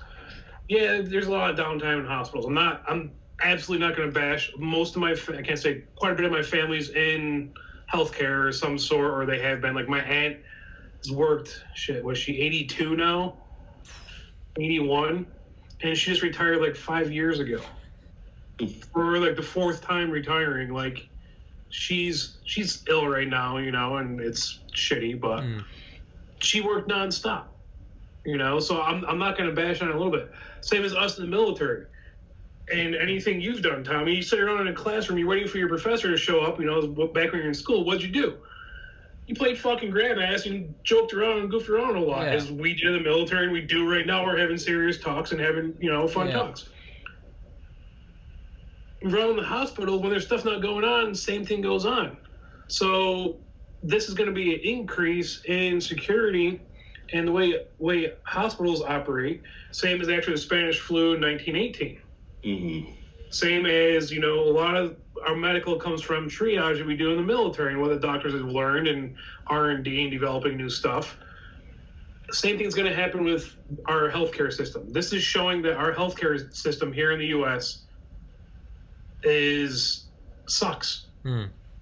It's a lot better in a lot of other countries, don't get me wrong, but it sucks. Yeah, I think it's highlighting the fact that we're ill-equipped to deal with a pandemic. It goes back to, hey, hold a penny, hold 1,000 pennies thing, right? I think there's going to be some major lessons learned out of this pandemic to where our country is going to be in a much better position 6 months, a year from now, to be able to tackle and deal with these issues, so long as our country doesn't get that same institutional amnesia that they got after 9/11. After 9/11, our country's rallying around our military and our government is like, yeah, go get these terrorists and stuff like that. And then, a year or two later, 9/11, what was that? Some people are like, what was that? Why are we still involved in the Middle East? What are we doing over there? as long as our country learns its lessons from this and prepares for a secondary outbreak, that's being taught, the idea that's being tossed around right now on the Beltway that, hey, this fall we could see a resurgence of this and it could be worse, but maybe better prepared. Huh? That people that have had it and they're recovered, they've gotten it again. Yeah. Yeah. Yeah. So, I think that we'll be way better prepared, but what's the cost going to be for not being prepared this time? Well, it's going to be great. I mean, I think it was Nick that might have been you. One of you guys said it, but it's like safety guidelines are written in blood, and it's like there's truth to that. So it's. Do you think we're going to start seeing like strategic stockpiling? Like, hey, we gotta just have somewhere. You gotta take one of the million bunkers we got. Hey, one of them, you gotta just have like 100 million ventilators, or it might not be ventilators next time, but are just some of the basic healthcare things, that it might be. I don't know what it would be. Disinfectant. So I think there's a balance there, right? So yes, we need to have a surplus to surge. Yeah. Right. But at the same time, our supply chain in manufacturing needs to be done at home, so that we can make a quicker shift to produce the PPE and medications and everything else we need here locally, and not have to rely on the Chinese or anybody else to provide that to us. That's what I mean. Is keeping a stockpile in the U.S. I don't mean keeping a stockpile on back order. I mean, like... No. What I'm saying is, you should have a stockpile to be able to surge for a set amount of time, whether that's 30, 60, or 90 days.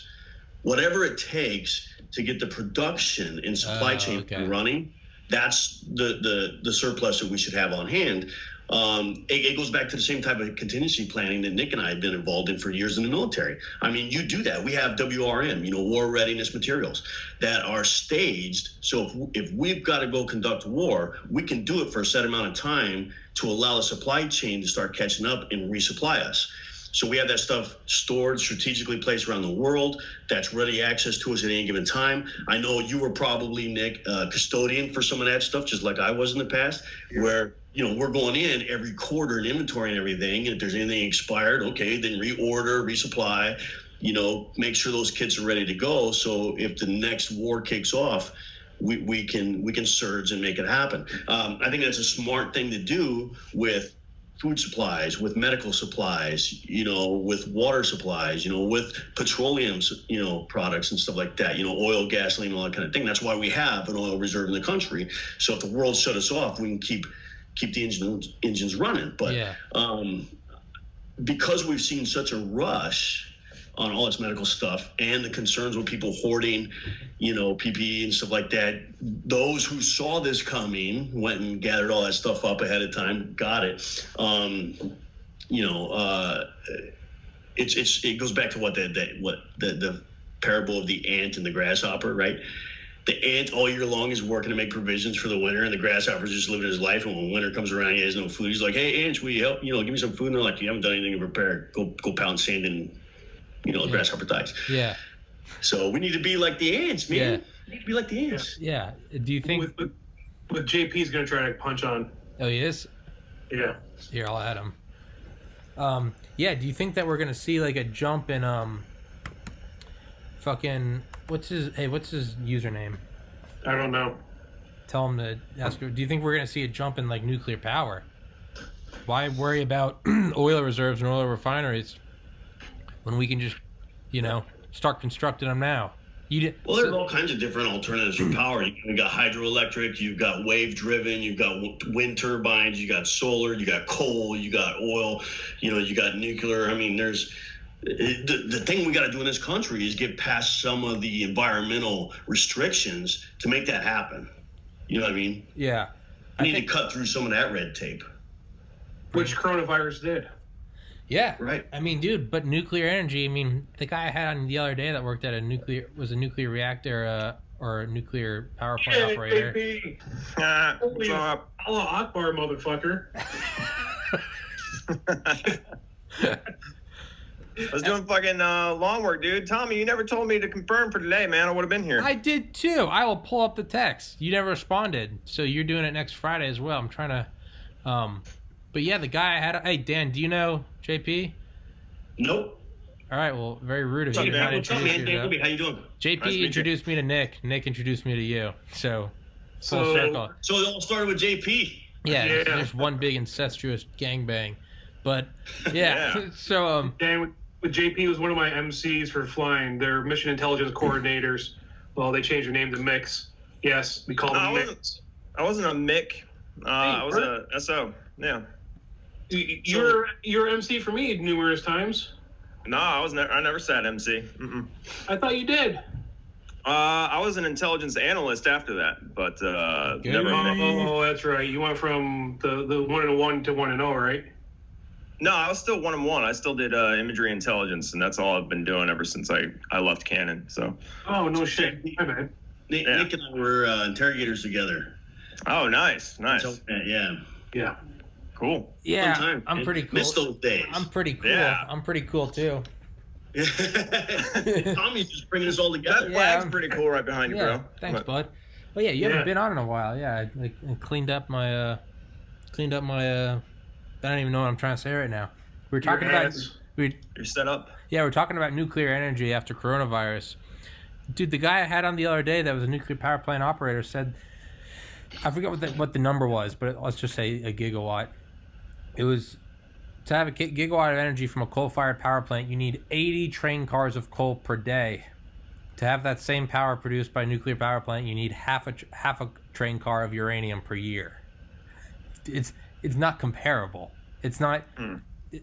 It's yeah. Okay, so with that, there's the waste. JP, were you still in New Mexico in 20? I know what you're talking about. Yeah, no, I left at I'm gonna I go left get in some- like I'm the gonna go beginning get of some 2011. But I know crackers. exactly what you're talking about with Carlsbad Caverns. Yeah. So then Caverns is south of Roswell, and it's a storage facility for nuclear depleted waste. And what they're supposed to do is encase in 50-gallon drums depleted radioactive materials and organic kitty litter. So man-made kitty litter. All right, they'll keep it from still being able to produce fusion or fission or expel off of molecules. So someone messed They up. lead line those cans. No, but it's just packed full of kitty litter, miles down in the ground, packed full of God knows what else, right? Until they find a feasible way to properly dispose of it or reuse it. So I'm all for nuclear power. I'm not bashing it. I'm all for any type of power that's clean, because nuclear is way cleaner than coal or anything else that's burning, or combustion. So they used organic kitty litter by accident. By doing that, the molecules from the radioactive material actually started to fuse together and made a ginormous explosion, nuclear explosion underground, and the cloud blew up and left Carlsbad Caverns, made a northwest streak towards like the Large Array or the Sandia Mountains, and then peaked back and went right over Cannon Air Force Base, New Mexico, and then the rest of the United States. It's like we didn't hear anything about it until probably about 2 weeks after the fact. Cannon did nothing about it. I reached out to the wing commander who I worked for. I'm like, hey, you guys going to do anything about this? He's like, what are you talking about? He didn't even know about it. Well, obviously he wasn't read into that program, right? It was on the fucking news that it exploded. It was all over the news. Like, how are we going to contain this? What's the fallout of it? What's going on with it? There was nothing done. I had no idea that that whole thing transpired, like it exploded and stuff. All I remember seeing is some dude from the Weather Operations Center. He was pulling it up and just showing me like the cloud of like nuclear radiation. I was like, oh, that's fucking cool. Like, right, it was right over Cannon. It was like, oh man, actually Portales and Cannon. What the fuck did I? So I wonder if those people are going to be immune to the COVID-19, but their spawn are going to have web feet and gills. We'll see. Actually, I did go through the risk, which is like SEAL Team 6 of the VA for my lungs and blood and all that down in New Jersey. And I brought this up. They did the research. They're like, There's no known fallout from it. And if those molecules hit you, you would know it. You would have had cancer by now. Sounds good to know. I'm like, oh, okay, cool. Then I guess I'm good. But Harley died shortly after that, about a year after that, JP. My dog. Yeah. Yeah, man, your dog was cool as shit. Yeah. After growing a third ball on his chin, huh? Actually, it's on his chest. He had a big old growth on his chest. Kind of fucked up, Dan. I couldn't remember where he told me that growth was. I just thought you said it was his chin. So, Yeah. Jesus Christ. is it too soon? Still too soon? No, it's all right. Too Fucking soon? bald chinian.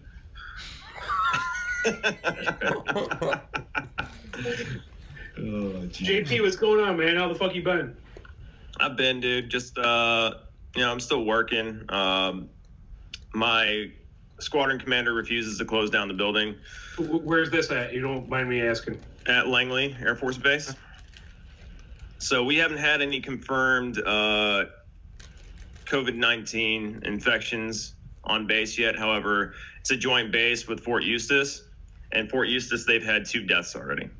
So a lot of us are thinking, it's in the community, we should probably take precautions. And the only precautions that they've taken is optical precautions. Like, they have one entry point into the building. They have us, wipe down our hands.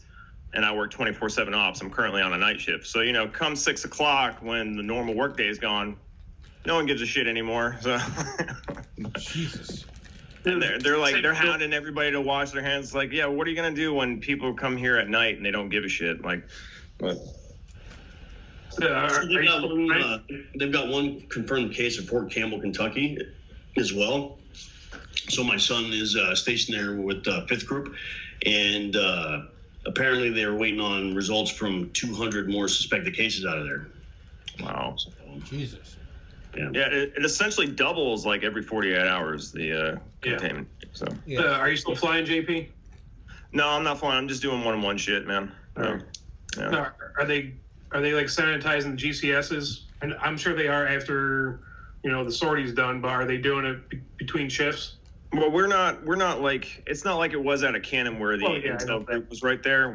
It's just one big intelligence ops floor, and it's all a bunch of computer desks and workstations. And no, they're not doing shit. So we're all just sitting here and then they told us the other day, we can't wear, face masks to cover ourselves,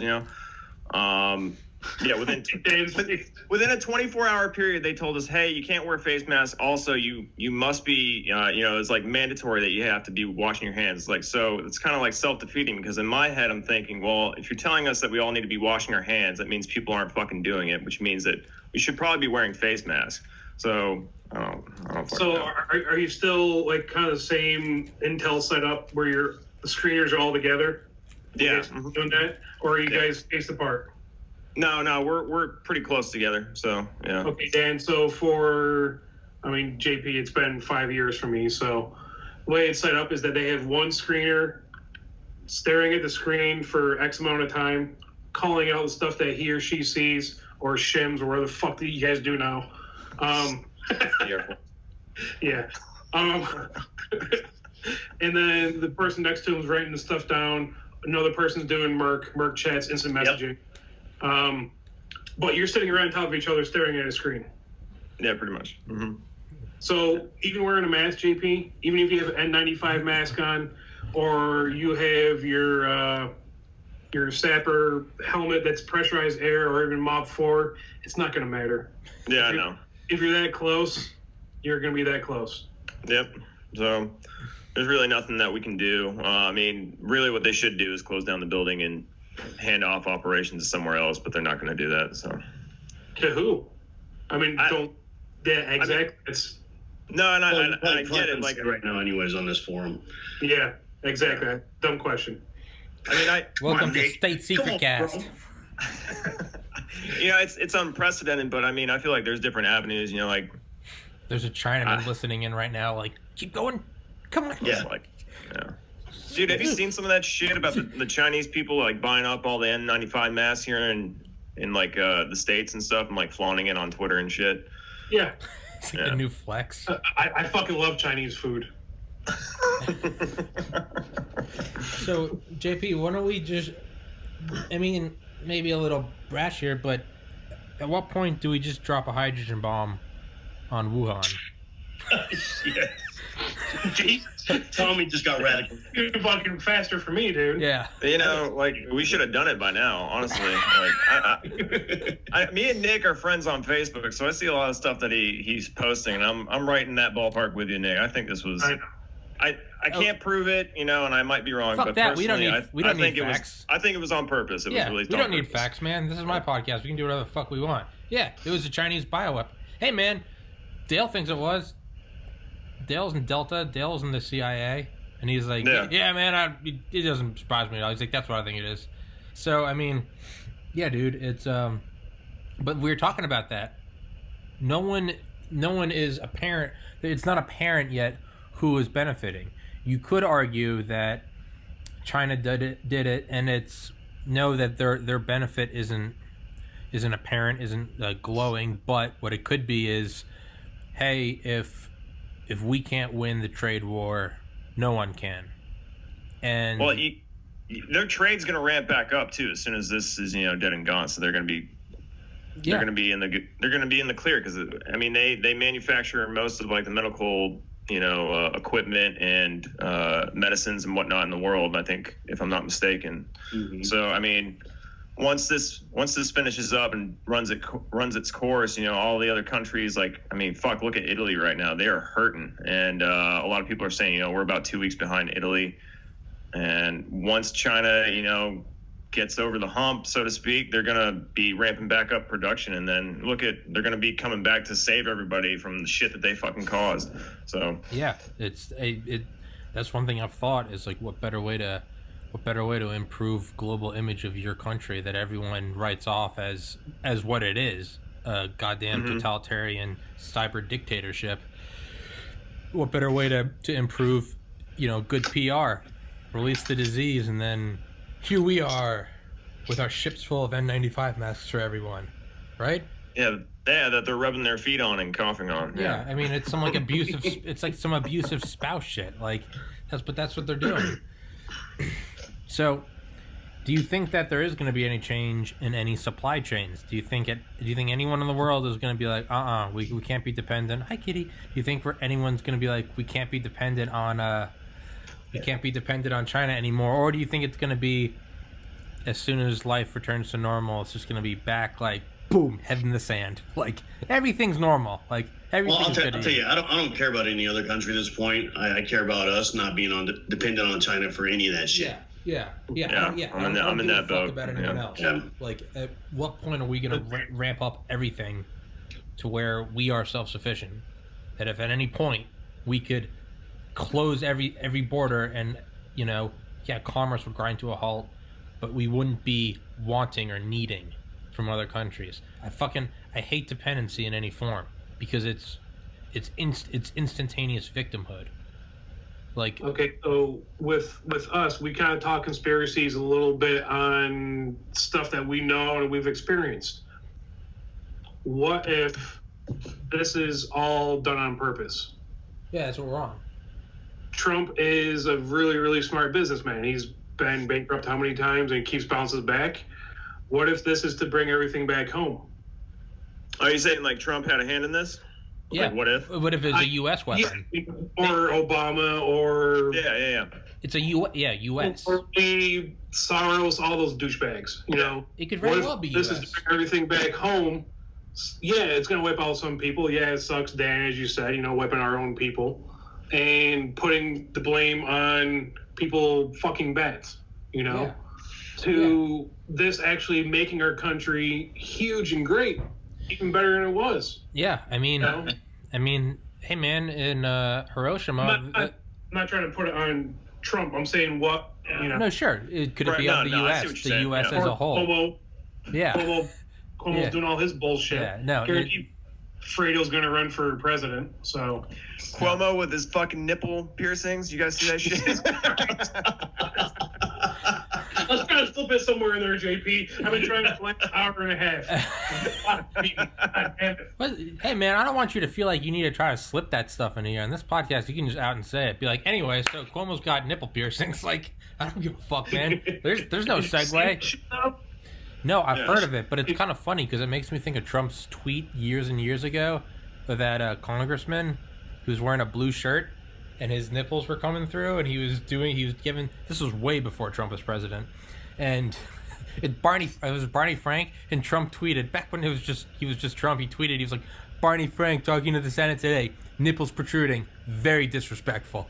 It's my favorite Trump tweet of all time. It's Barney Frank testifying today, dash, nipples protruding, dash, very disrespectful. You guys crack me up, man. Yeah, dude. It's We're what? looking forward to, there it is. See it? Jesus, man. Right? Jesus. So Right. God damn, man. God damn. Dan's gonna fucking piss himself. God damn, man. That's You know, on that note, I think I do need to go relieve myself. I'll be right back. As I just did. I don't know if I'm passing another kidney stone or what, but I'm pissing a lot of blood. What? Ooh. Dan's like, gotta listen now. Yeah. No, I've Like, I tried. have like curiosity, but now you've got my attention. Well, I mean, I've passed over 35 kidney stones. Do you keep them?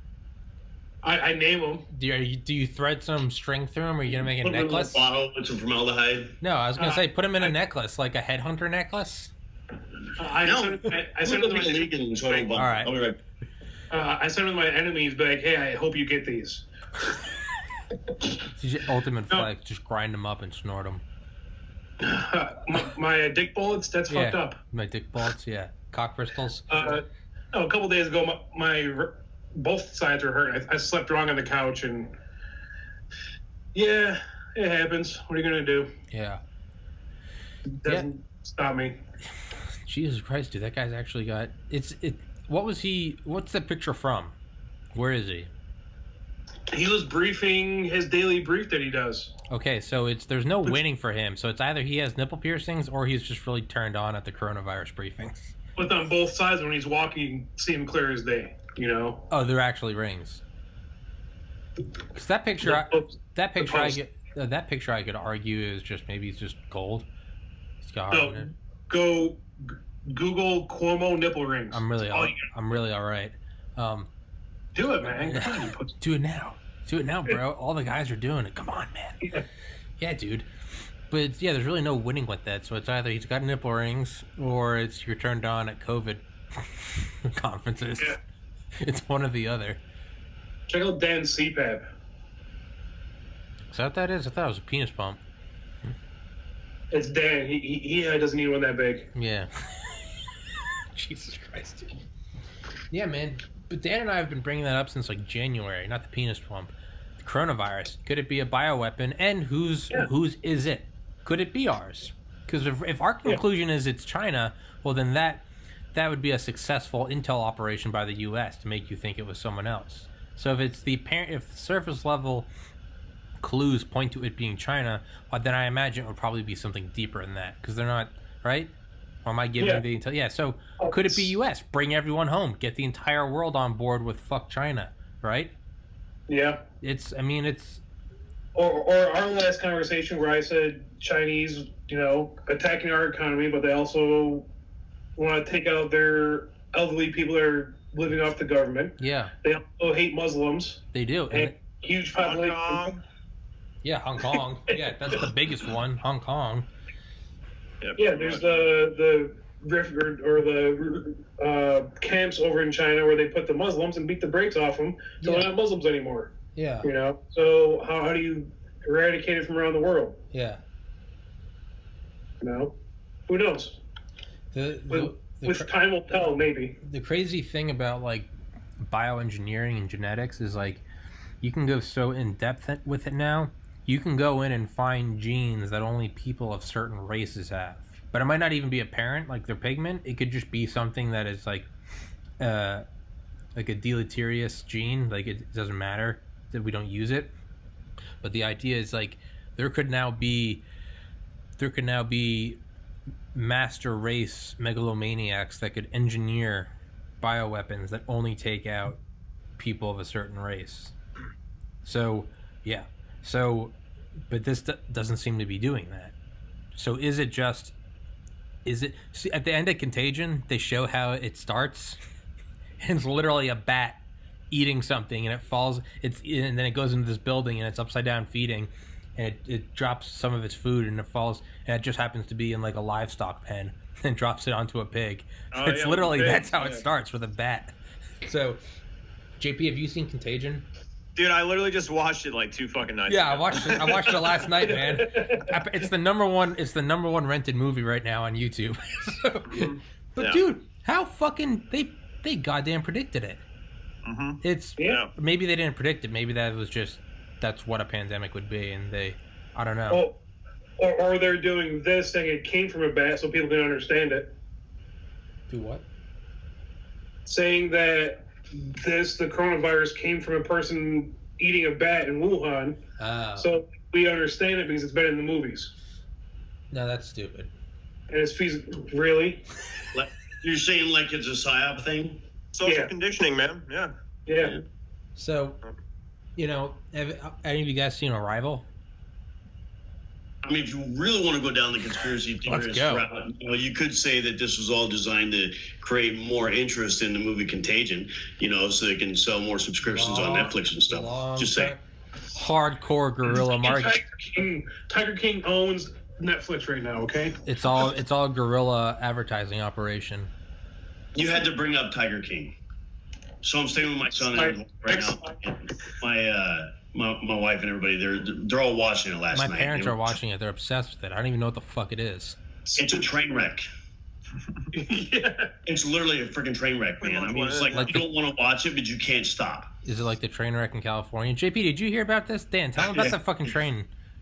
Hey JP, so this guy, this conductor down in ports of Los Angeles on a train decided that he was going to derail a train to make a statement that the U.S. Navy ship that's there, the medical ship that's there for help, is really there as part of a government takeover, right? So this guy goes full throttle, derails a train, smashes through a concrete barrier, steel barrier, a fence, a parking lot, a gravel lot, and another fence, just to make the statement that, it's a government takeover. They're not really here to help with the COVID-19. You know what I mean? It was all over the news this morning on Fox News. Is great. And, How the fuck is that making a statement? I'm sorry, not to cut you off. How the fuck is that making a statement against? You could have just made a tweet, man.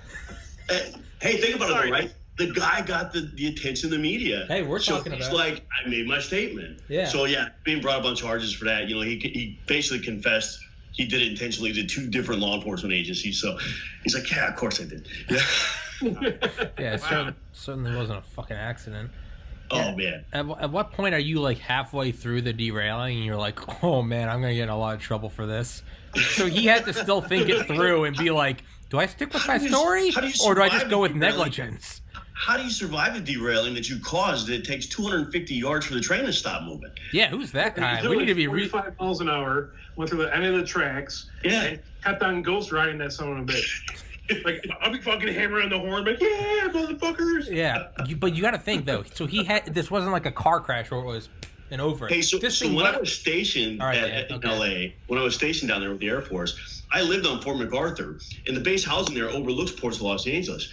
And so I was having flashbacks of that today. When I was reading that news report, I'm like, man, I could see those tracks from the house I used to live in. I'm like, if I was there now, not working, I'd be out there barbecuing and like watching all that mayhem take place. I'd be out there like filming it. Yeah. You know what I mean? So, but you got to think. So, this didn't just happen. This was. It takes a while for a train to stop. So, you got to think 250 yards. Yeah. So this guy had a lot of time to think. Wait, should I just say negligence? Should I just go with negligence and just get fired? No, he stuck with it. This all happened. Fucking finished. Probably bruised his eyebrow in the front and was like, "I'm sticking with it." Like He's like, I'm making my. He's points like, okay, I could be fired or go to jail. And he's like, Fuck, I wish I hit 60 miles an hour instead of 44. yeah, man. So, I wrote this down earlier.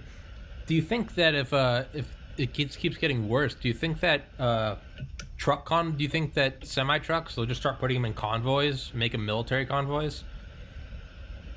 Just throw some Hummers in the front? You guys all. I don't know, man. Because I don't think we're going to see Americans like set roadblocks and jack in semi That's trucks. what Dale said he would do.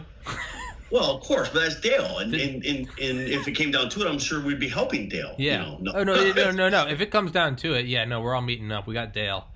Dale said some of his Delta buddies would help. So no, we got a team. I mean, there's a certain strategy in that. At the same time, I don't think we're going to see that. From what I've seen, traveling from California out to the Midwest, over the last couple of weeks and being out here, I've actually seen Americans rally more to support each other than I have to become violent. You know what I mean? And if you look like places like Chicago, where the homicide rates dropped 70% in 1 week, right? Yeah. Because everybody's staying home and chilling out and stuff. It's like, well, wait a minute, man. I mean, I think I'm starting to have some renewed hope in the American. Sure. Like, yeah.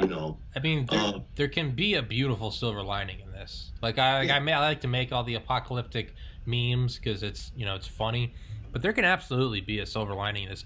I don't entirely know what it is. At the very least, there's an undeniable silver lining. How great is it going to be when it's over and you just fucking go to the store again? Shit that you take for advantage, that's going to be fun. Oh yeah. But could there be a greater silver lining? I don't know. Do you think people in general are going to be more prepared? Or I don't stick think their so. head in the sand? I think it goes back to the whole goldfish mindset, the institutional amnesia that Americans typically have. Yeah. They need to learn to be more prepared, more self-resilient, but the bulk of America is not, man. Yeah. They're not. Yeah. Yeah. So, do you think in the future we're going to start having like response teams to virus outbreaks? But I mean, literally, I don't mean in like a. You're talking medical response teams? Not quite. I don't mean like an altruistic way. I mean, like, let's say we hear about some Wuhan shit. Do you think we're going to have some black teams go in there and be like, this thing isn't breaking out of this town? With or without this nation's help, That'd be legit as fuck. Sending Dale and the boys. Yeah, dude. Do some plausible deniability. I mean, but think about it, dude. How many trillions of dollars? So let's not even go into like the human aspect of it and all the lives lost. I mean, just cold hard cash. How many tens of trillions of dollars of commerce? I mean, dude, there's been nothing like this. At what point would it be advantageous to have a tier 1 response team that you send in and you're like, you're setting up this quarantine because this nation, whether or not they help us, China, fucking Madagascar, whoever, or is it just like go in there and like lights out on everyone? What do? Do you send in drone swarms? Do you set up artificial barriers? I don't know. Exactly. It's going to be the unknown until think tanks come through and figure out what's going to happen. There's certainly no precedence for anything like that. No, absolutely not. But I mean, in all seriousness, it's always better to ask for forgiveness than permission. At what point does someone in the Pentagon go, hey, we got to have a team and we're not waiting for whoever fucking now, without getting too much into it, those teams are already out there to recover chemical weapons, nuclear weapons, then repurpose them, stuff like that. Yeah. So there's teams already out there to do this, but they have to know about it. And not knowing about it, those teams can't react upon it. Yeah. I mean, you would have to have some sort of global monitoring system. It would be like all the satellite rings we have that detect missile launches. You would have to find a way to detect biological outbreaks. I don't know. Dude, that's the most plain bagel, just like your face. Just had food delivered from the kitchen. That is a plain bagel. It looks fantastic, though. Is that cheese? JP, I gotta say that you look like a Iraqi home movie. Nice. And the silver lining's your beard. You got way more than I do. Yeah, you definitely got the moves look going. My mom, when I was deploying, that's when I started growing out my beard, and my mom was like, you look like a Haji. Oh, I'm like, Mom, you know how many times I go into Qatar airport or whatever, and I get approached by someone speaking like Arabic? That's why I fucking grow the beard out. Like, yeah, they're just dropping intel. I walked to my parents' house. I had my head on backwards. My beard is a lot longer. My mom's like, I think I'd blow the place up. Yeah, man. I think it was the first or second episode you were on, JP. You had this pea vomit green hat. Yeah, it was like super low. No, but it had nothing over in the front. It was just kind of like a square cap. when I first saw you, it was like fucking Fidel Castro. Yes. Yes. Yeah. There Yeah. It was is. just he came on and I was like, who? Yeah. I was like, man, my podcast is going. What's that? Abort. Yeah, Okay, abort. They're on to me. Fuck. JP, you should put like No. you should hang up like a white curtain behind you or something like they did in the caves for all the home videos. Or just put Che Guevara's right here. Yeah. You know?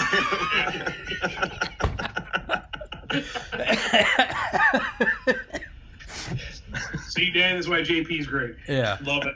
Yeah. Love it.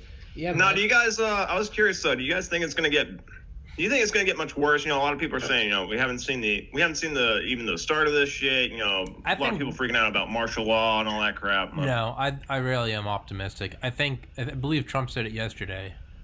He's like, we're heading into a difficult 2 weeks, which means that we're hitting beyond capacity, which means that like we could be hitting a peak where like a lot of people are gonna die. Positive side would be hopefully this is hump day. I hope. Yeah. I don't see any benefit of like being pessimistic and being correct, being like I think we're fucked, and then being like told you so. You know, that not to say stick my head in the sand. I do. I think a lot of people like to shit on this country, and I feel like we always pull through in ways that people couldn't have foreseen it, and everyone's very quick to forget that, and very big bad America, the great Satan. But not to act like I'm running for president, but I really do think that we come through whenever the challenge arises, and I think we do so with flying colors. And I really just don't see us bending over and, you know, taking down our pants and being like, well, COVID-19, this is it. I mean, we got through the Cuban Missile Crisis. In the height of the Cold War, the president had a lobotomy and a Cadillac. We've had 9/11. We've had Pearl Harbor. I just don't see this. I just don't see this. And Spanish Beating flu, us down. 101. Spanish flu. Yeah. I just don't fucking see this. See, And maybe it is. that's what Maybe I it's was some thinking, blind man. patriotism, but I just don't. It's goddamn America. I just don't see it happening. It's everyone saying it's the worst. We're a third world country. Go fuck yourself. Get out of here. Notice how Canada had to block off the border from Americans going north because when push came to shove, none of those dumb fucks wanted to go south because they know Mexico's a shithole. All right, just like all those fucking liberals trying to buy guns now. When push comes to shove, you all go to Canada. You didn't go down south because you deep down know it's a goddamn fucking cartel dystopia. Yeah. You can't tell I get a little heated, but. Just a little bit. That's okay though. I mean, you should. And I think that's the problem with. I'm gonna go on a tangent here, but I think that's the problem with our generation nowadays that they think none of this shit cares and that we can all just hold hands, sing kumbaya. It's like, no, dude, it's not like that. Like, I wish it was like that, but it ain't. I wish it was. I wish it was, but it's a zero-sum game. So it's nut up or shut the fuck up. Because if it's not us in charge, it's someone else in charge, and they're not going to be as nice as you are. All right? We got one gun with one bullet. Hey, JP, you can have it, because guess what? I'm not going to shoot you, buddy, and I protect... JP, why are you pointing that at me? Give me all your food and water, Tommy. Because fuck you, that's why. Yeah, because fuck you. Well, why would you do that? Because one of us lives. Ouch. Yeah. It's one less mouth to feed. Point where they declare martial law in any state. Dan, don't talk with food in your mouth. God damn it. But It's the old... fucking with you, man. I think that if we get Strike to a point where they declare martial law in any state, we're going to have much more problems than the COVID virus. Yeah. Oh, I agree. I completely agree. Because you're going to have a lot of armed people in that state going, no, I'm not giving up my civil liberties for anything, not even this virus. Yeah. You know, Because who's to say it's and not so a Trojan horse? it's so where you have governors threatening that. Okay, look at Virginia when they were going over these radical gun laws that they were proposing, and the governor was like, "Hey, we're going to institute martial law, to make sure this goes through." You had the National Guard stand up and say, "Look, there's only a couple reasons you can declare martial law." And that's for a major disaster or an occupying force. And by the way, if you try to get us to go take guns from, law-abiding citizens in the state, you will have more than one reason to declare martial law because we will be the occupying force. Yeah. That's where, Northam's a spineless fuck, man. I live in this state, and God, I hate that man. I hate him so much. Yeah. Yeah. So, I mean, the virus will become a small story in that state once the law is declared, because you will have much bigger problems at that point. Yeah, it's sorry, I know you keep going. No, it's everyone like, it's like, dude, if you're not anti-gun, you're just pro-gun in the hands of fewer people. And those are the one thing I never fucking get is how in the same breath or the same fucking goddamn tweet you can see Trump is a dictator and a Nazi with concentration camps, and in the same fucking sentence it can be, we need to give all of our weapons to the government. Really? Yeah, Hitler's in charge, and you're saying give him all the weapons. Like, does no one see the fucking irony in that? He is a literal Hitler. In the same breath, everyone turn in your weapons. But that just means that you don't truly believe one of those statements. That's all it means. Just like saying, like, Mexico's not a shithole. Hey, COVID breaks out in the United States. Ain't no one running south. Everyone's going north. Right. That's what I'm saying, man. Like, my generation, we don't fucking get this. We don't take this shit seriously. Everyone takes a political stance on topics just so they can be, you know, like, cool and friendly with people. Look how fucking noble I am. I said this. Right, yeah. No one. It's all fucking posturing. No one wants to actually stand up, you know, and take like a rational stance on a fucking issue. No, and everyone wants to get along, or, you know, have the likes on their Facebook feed or whatever the fuck they're doing. I think that's probably why I've been banned from so many subreddits. I've been banned from more fucking subreddits. Dude, Reddit is such a liberal haven. Reddit took $300 million from China, and on Reddit on the front page is where you see China has no more cases, and everyone's like, oh, well, China's not lying, and it's like $300 million investment in Reddit. You don't think there's any incentive for Reddit to put something pro-China out? I mean, Jesus Christ. What about those two pictures on the front page last week? One of Trump, and he's painted green and has all the virus, like the glycoproteins coming off, so he looks like a caricature of a virus. And then there's one of Winnie the Pooh, Xi Jinping. Yeah. One of them got locked and removed. The other sat on the front. You know? It's... Tell me there's not a bias there. I mean, granted, I do stir the pot. Like, when I had on that T, there's his... what he goes by, the guy from Sayeret, the Israeli Special Forces. I only posted it in one subreddit. I posted it on R Saudi Arabia. Because I was like, hey... I was just like, hey, I had this really cool Jewish... this Jewish trained killer on my instant ban. You have been no, and I was just like, what's the matter, guys? Like, yeah. But the funny thing is like I had to use Google Translate because the ban was in Arabic, so I was like, but I was like, all right, you know, I get that one, but like, yeah, man, it's all posturing and look how noble I am until it's like all those fucking celebrities that sang Imagine the other day. Did you see that video? Yeah. It's all these people worth hundreds of millions of dollars in their fucking palaces with God knows whatever supplies they need, and they're like, imagine all, and it's just like, you scumfucks. Like, holy shit. I'm gonna be that guy. I fucking hate the Beatles. All right, I'm just gonna say it. It's not like Here, and John Lennon was the enemy of the state. He was, dude. He was a communist piece of shit. He was. Fuck off. What about when one of his employees came up to him when he was running a business right before he got yeeted in the head, and he was saying something? Well, what about like world peace? And he said to his employee, he said, "That's just a fucking song." Like, man was either a communist or he was a bloodthirsty capitalist. Either way, he wasn't truthful about it. Fuck that guy. He used to sit in his penthouse in New York. And he was an enemy of the state. He was. He used to sit in his penthouse in New York, and apparently it's either one of his sons or like one of his friends would be like, yeah, he used to sit out there and be like, he would just point at people on the sidewalk and be like, they're all walking to work. They're just perpetuating the system. And he'd be like, dude, not everyone can afford this penthouse palace with food delivered. Like, yeah. Sorry, but yeah, no, fuck John Lennon. We're just burning it down with this podcast. So Dan, for your old ass, yeeting means like you just fucking throw something. Yeah. Do what? Like to yeet? Y-E-E-T? Yeet. Like yeet is to, yeah. It's the someone. Like Kobe. Well, not, it used to be Kobe for accuracy and yeeting for distance. If you're trying to get into a trash can, it's Kobe. If you're trying to get distance, it's yeet. What do you got to say, Nick? Well, with Kobe's now is like when when you see a helicopter crash, you're like, Kobe. Yeah. Dude, I've been playing Grand Theft. I'm like, where do these idioms come from, man? And what lexicon are they a part of? Come on. Is that too big a word for you, Tommy? Yeet? Lexicon? No, I know that's where the Revolutionary War started, dickhead.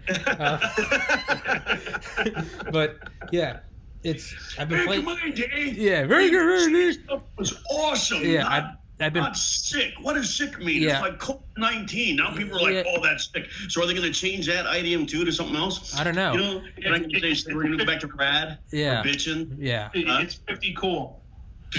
I don't know. Yeah, exactly. It's going back early 90s. I think we need to bring back Old English. Just. Fuck English. Okay, all right. Yeah, because instead of people going, dude, we got a problem here, they're going to be saying, I would have word with these, Sarah.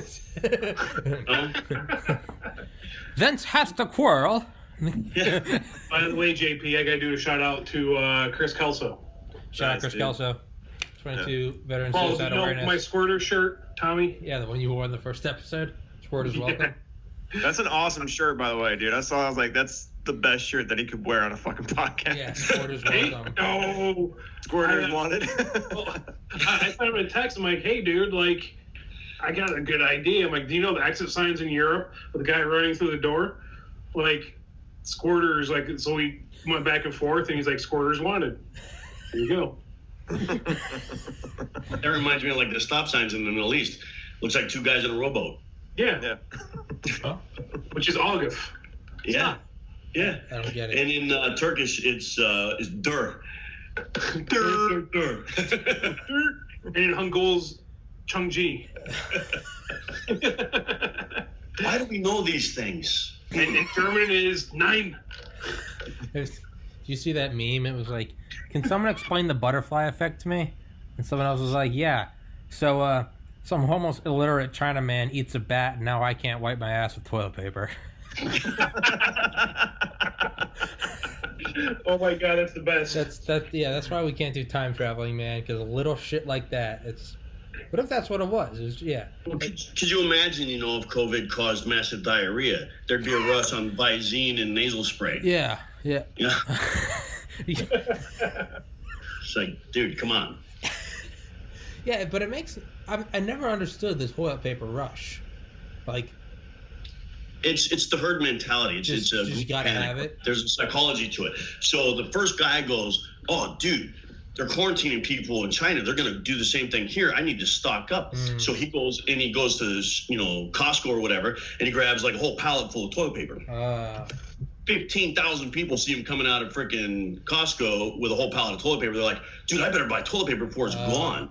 And the next thing you know, it's just all gone. Self-fulfilling prophecy. China. Is that Yeah, like all those it's gas mass paranoia. shortages? Those gas It's shortages not a in the early shitting 2000s? virus, though. I don't get it. That's what, yeah. That's but, just what I'm saying. Yeah. So if it caused you this shit, everybody be buying nasal spray and Visine. So what you're saying was what you're saying was COVID was perpetrated by Charm, or was it Charmin? Is that Charmin? Yeah. Please explain me the math on their packaging. 2 = 4 = 19. What the fuck? And their fucking marketing side equals COVID-19. They're dropping hints. Equals 19. COVID-19. Yeah, man. Yeah, it's in my There's head a bunch now. of fucking Illuminati symbolism. They're letting us know beforehand. Yeah, man. True. Yeah, man. What was that meme that was going around about the toilet paper? It said like THC infused in toilet paper to help calm your ass down. Yeah. That's pretty. I saw a video yesterday that was like it was this guy, and it's he's filming it on his phone, and it's like the island in his kitchen, and he's like, man, I went to Kroger. Kroger's in down south is just a fucking grocery store. He's like, I went to Kroger, and he's like, man, I went in there, and there's no toilet paper, there's no deli meat, there's no milk, and I couldn't get it. And I went outside, and there were so many people, and they all had these things. They were all buying them in bulk and putting them in their trunks. And so I asked, I said, does anyone have any of these things they can spare? And people are so kind. They all gave it to me, and he starts pointing to each thing on the counter, but he's pointing with his Glock. He was going, that guy gave me some toilet paper. That guy gave me some deli meat. Everyone was just being so helpful. I didn't even have to raise my voice. And I was like, yeah, man, there's the importance of weapons.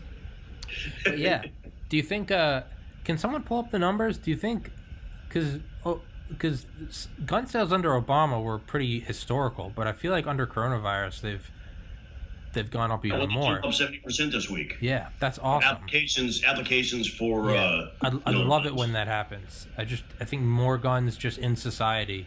I legitimately do. The harder they are to bring. News this morning. Yeah, it's the harder to bring them all back under some totalitarian government.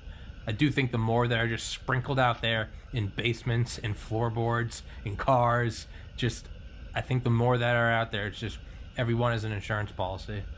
You ready for this? Yes. According to the New York Times, 1.9 million guns sold during the coronavirus outbreak in March 2020. That's awesome. I'm so happy. The last spike was in 2013 during Obama. So Yeah, makes sense.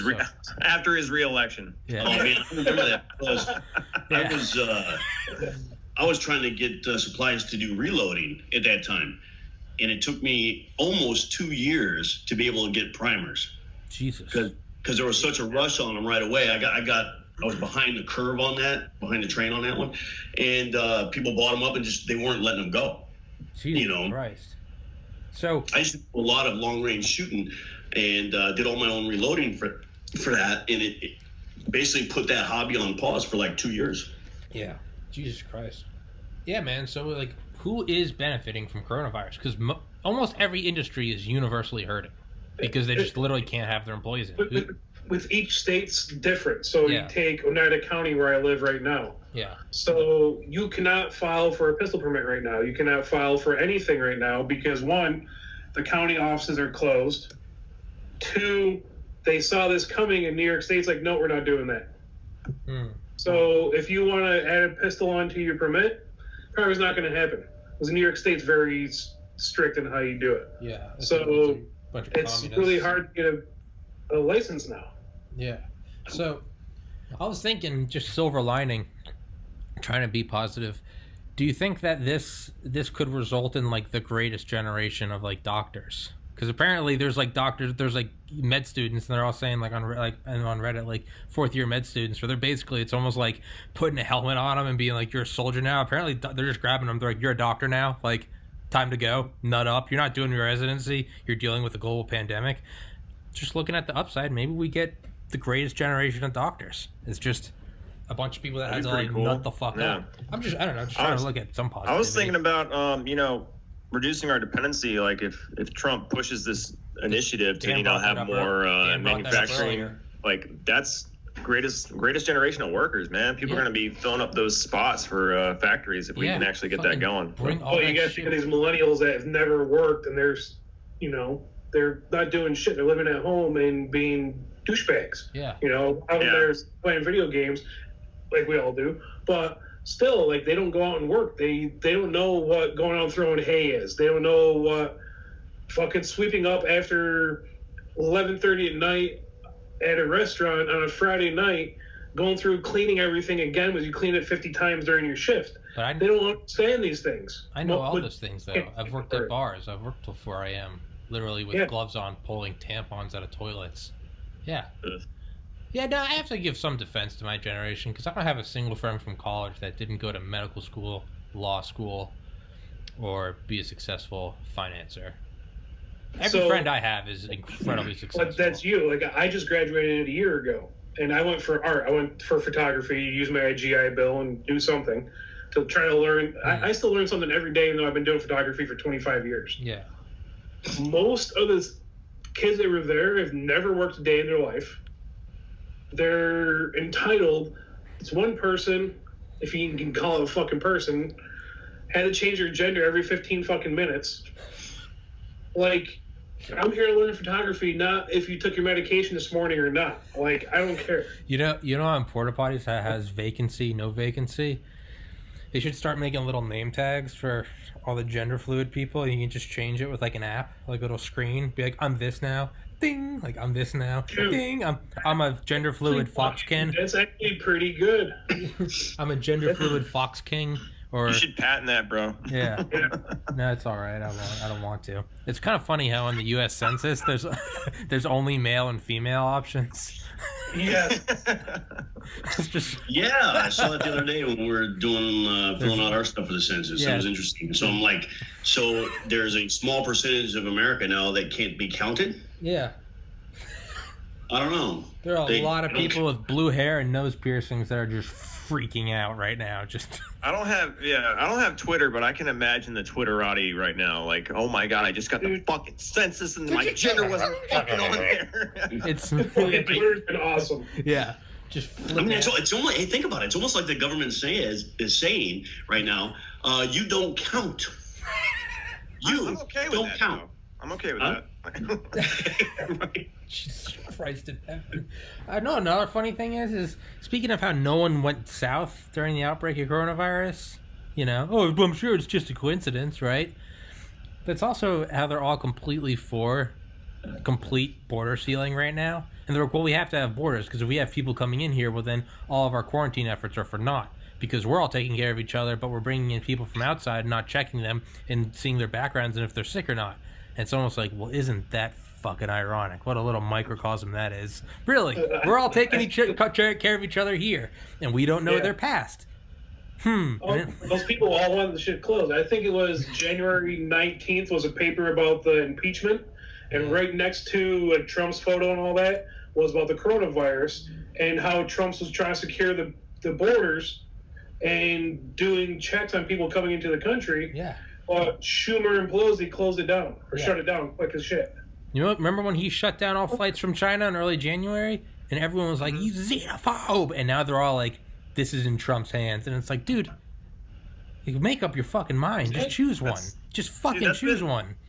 That's been their MO, dude, for like this entire time. Like at the beginning during January, they were calling it the Wuhan virus and saying that it was coming from China. And then they flipped to shit when Trump was like, it's the Chinese virus and stuff. I'm like, well, aren't you thinking that you're discriminating people by calling it Chinese virus? I'm like, dude, were you guys saying this about Zika or anything, like West Nile? Spanish flu? Yeah, Spanish flu. I mean, for fuck's sake, man. Yeah, no one Film gave... people. Calm the fuck down. I'm like, no one gave... Although somebody did in the administration refer to it as the Kung flu. Yeah, that was Trump. yeah, Trump I called like it that Kung one. flu. That one's good. Yeah. And that really made people go ape shit. Well, didn't when Trump he tweeted and he deleted it, but I guess Rogan saw it and Rogan, that's the hat you were wearing, JP. You got the American This flag one? hat. Yeah, no, it wasn't that one because it didn't have an American flag. The one when he looked like Fidel. But He does. I have one of those hats. I can look like Fidel. I just gotta dig it out. It was like a straight green patrol cap or something. it was the Yeah. vomit green like dictator fatigue, right? Like Yeah. Yeah. Yeah, it's like dark olive drab or Yeah, whatever. Oh, kind of like the stuff that was issued when I first came in the military. Yeah. Beat you to it, Nick. Yeah. You old fuck. But I guess Trump tweeted out that we're sending 12 or 15, whatever it is, $1,500 to every American. But it said, except for all those who have ever tweeted "not my president," because I wouldn't want to offend you and make you sign a check from "not your president." And then he deleted the tweet. But Rogan saw it, and Rogan in the 1 minute it was up, Rogan saw it and read it on his podcast, and he was like, the president. He's like him or hate him. He's like, the president dunks on people. He was like, the president. He was like, that's what he does. He dunks on people. And it was just, who the fuck else just shit posts like that? I mean, he's a shit poster. You can't deny that. It's fucking great. Yeah. It is great.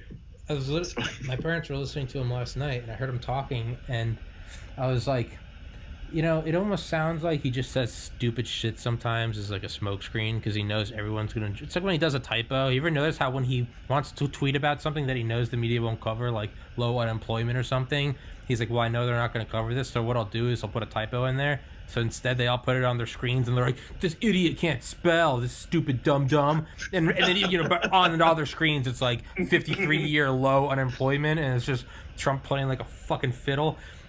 But he did it yesterday. He's like, I think that we're actually making a lot of N95 masks. A lot of people are manufacturing them at home. It's great. Many Americans are doing it. Some people are even wearing scarves, and like I literally heard it come. He goes, I might even say scarves are better than N95 masks. And it's just like, You can hear it right there. And it's like, there's the soundbite.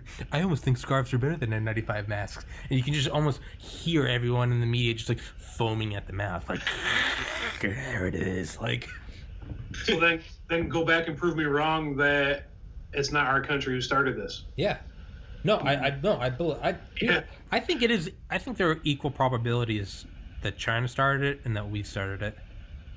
We put the fan behind it. Yeah. I mean, dude, like, it's almost comical where it started. It started outside the equivalent of their CDC, right? Mm-hmm. I mean, they're not that stupid. If you wanted to make it look like it was America, you put it right outside our CDC. We wouldn't release it outside our CDC. We would release it right outside someone else's. Like, it's almost comical, right? So, yeah, I think there's a very good chance it's ours. What other way to move? You said. What are you guys all smiling at?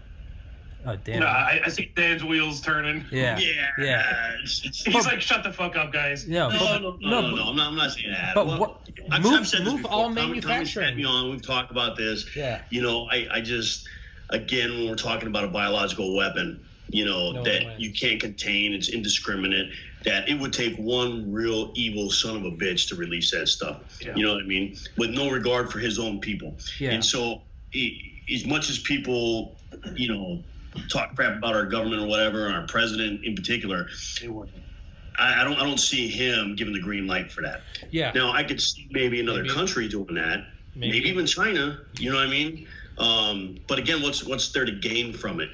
You know, I always go back to biological weapons. Great, not that I'm advocating it, but that it's great if you can contain it within a target audience or a targeted area. You know, like you can a chemical weapon. Outside of that, man, biological weapons are wicked things. And for somebody to release that, they have to do it with the knowledge that they're going to potentially kill a shit ton of their own people in the process. Well, you know what I mean? So Yeah. And so I'm not talking about like the Syrian government, the Assad regime, you know, gassing people up in Idlib, you know, because that's contained, right? It's a contained environment. This is a global thing. So what is there to gain from wasting a bunch of your own people, let alone everybody else, you know, from that? The economy around the world is shit right now. You know, borders are being closed up.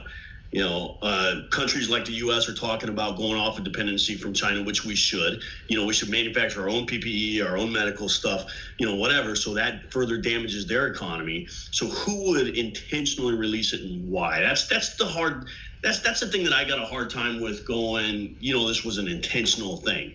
Here's the thing with that though, and I completely agree with you. Like I said, you know, like I don't have proof that they did it, but to me it seems like they did. And whether they did or not, they did lean into it because there was reports of a Chinese advertisement agency that was pushing like ad campaigns out throughout Europe. And it was basically like, hey, stop the hate, hug a Chinese person. Yeah. And this was Italy. before they It were was in reporting, you know, yeah, this was before they were reporting, you know, how bad it was. Like the media here was just like, yeah, China's dealing with this bullshit, but you know, like they're kind of getting fucked. But no one panic. You know, the flu is worse. And then they pushed this ad campaign out throughout Europe, and now, I mean, like Italy's been on lockdown for over a month now, and there's talks of rioting and people starving to death and all this other shit, and like whether or not they did it, they leaned into it and like took advantage of it. So I just think that's kind of fucked. But I think once that happens, you know, you're going to see a lot of different people not miss an opportunity to take advantage of a crisis. Well, yeah, Right.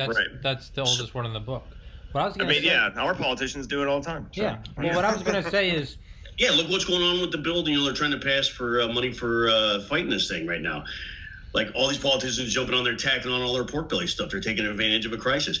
Yet at the same time, the federal government turns around and stops, you know, people from price gouging when they're selling PPE to the point where even N95 masks that are going at a reasonable price on eBay, all their shit's being taken down because eBay is saying, you're violating our price gouging policy. You're taking advantage of a crisis. But then when Kobe died and people were selling Kobe stuff on eBay didn't shut them down.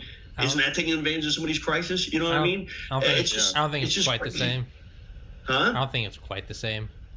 Yeah, what I'm saying is, I thought we were in a free market. Yeah. Apparently, we can't really be capitalists when there's disease going around and people need these things and other people have them. Yeah.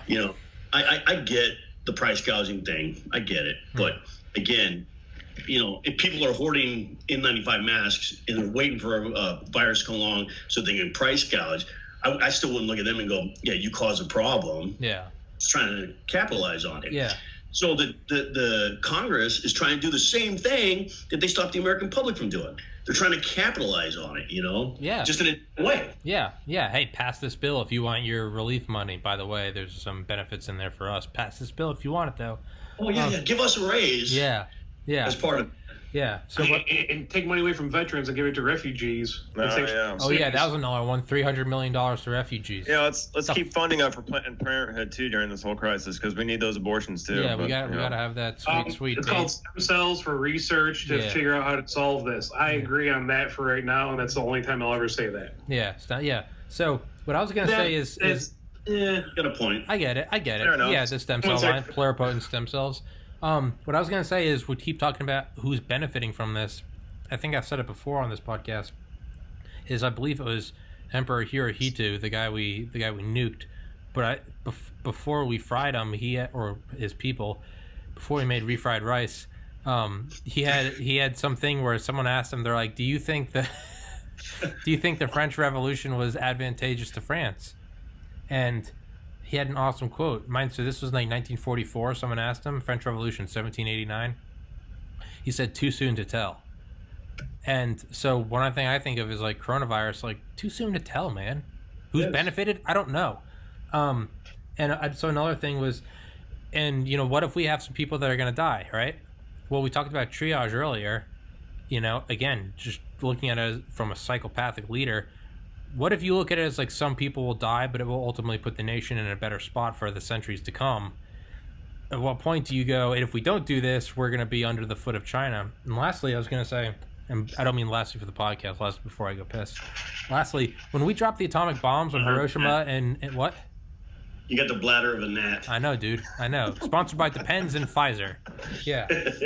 Here we go again, fucking Pfizer. Is your bladder leaking?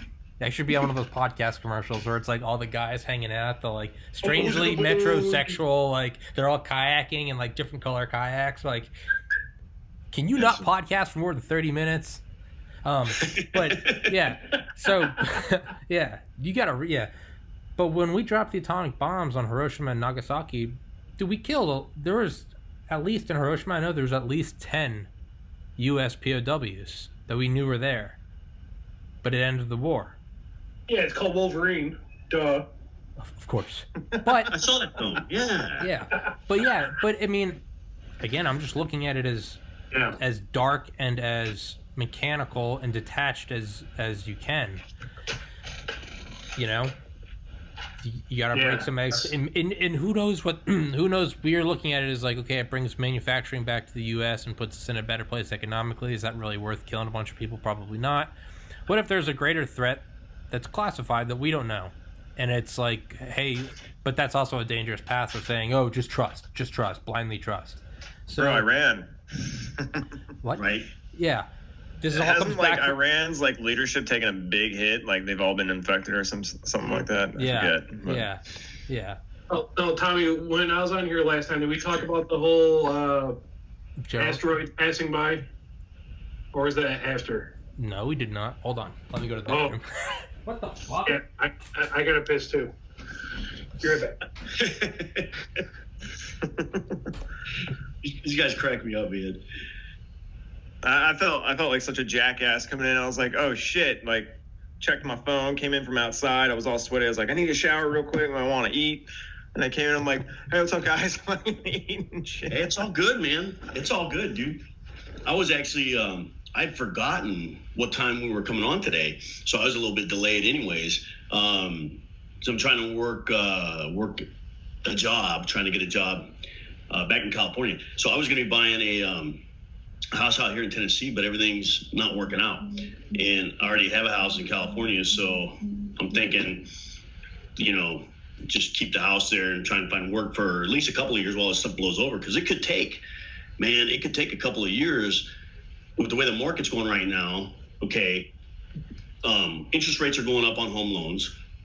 The lenders are tightening the restrictions on who they approve loans for. So up until this week, your debt to income ratio had to be like 50%, right?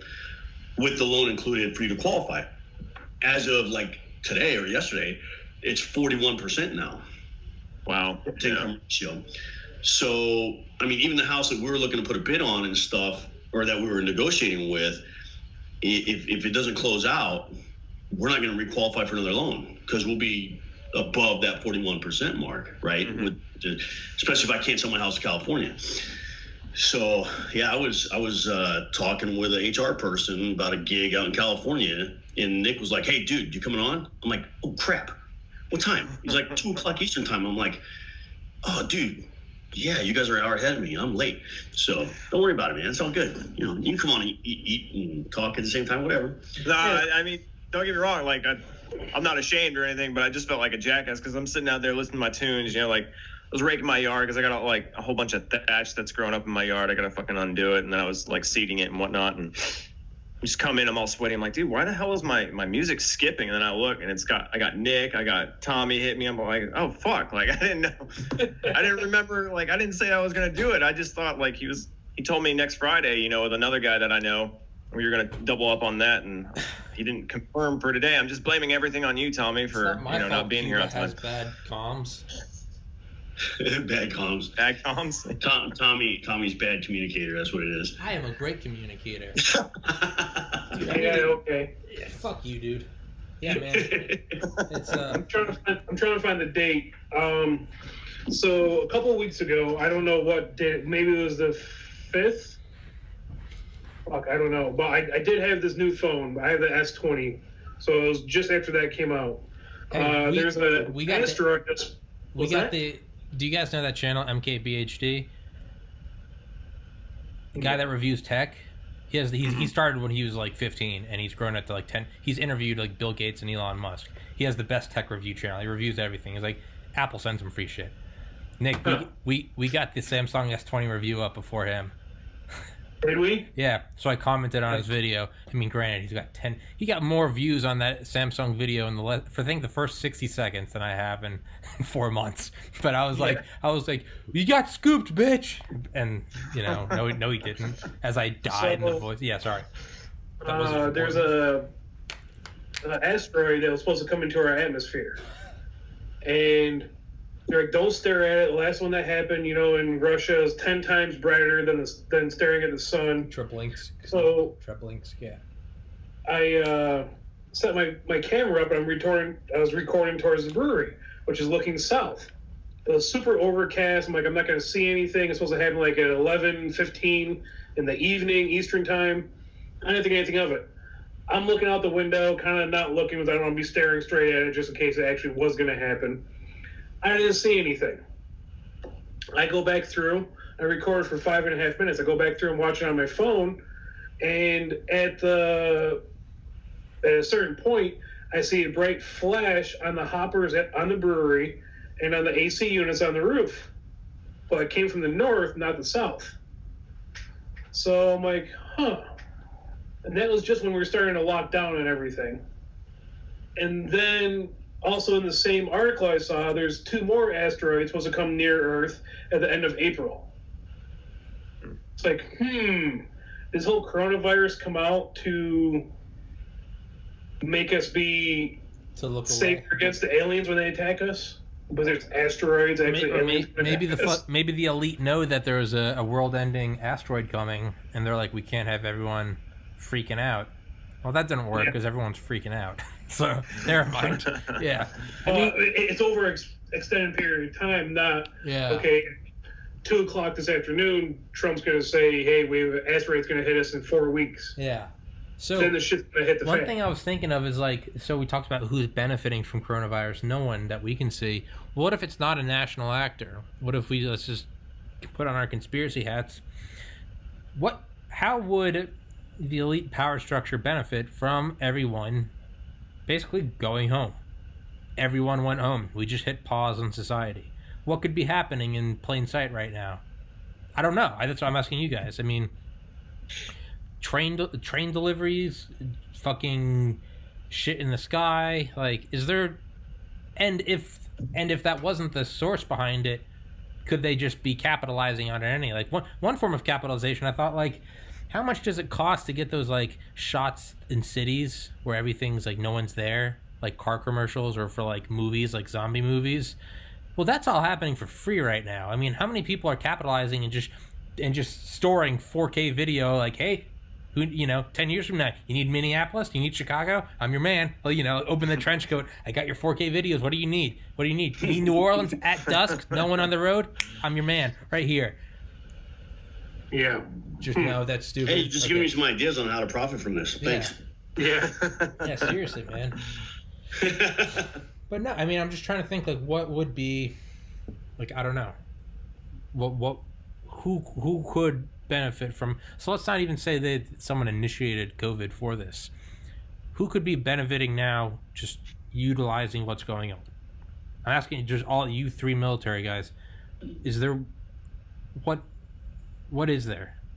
Is this some intel, like, sweet spot? Is this some, I don't know. No? I mean, the one thing my mind goes to, and Nick, get off not the like phone.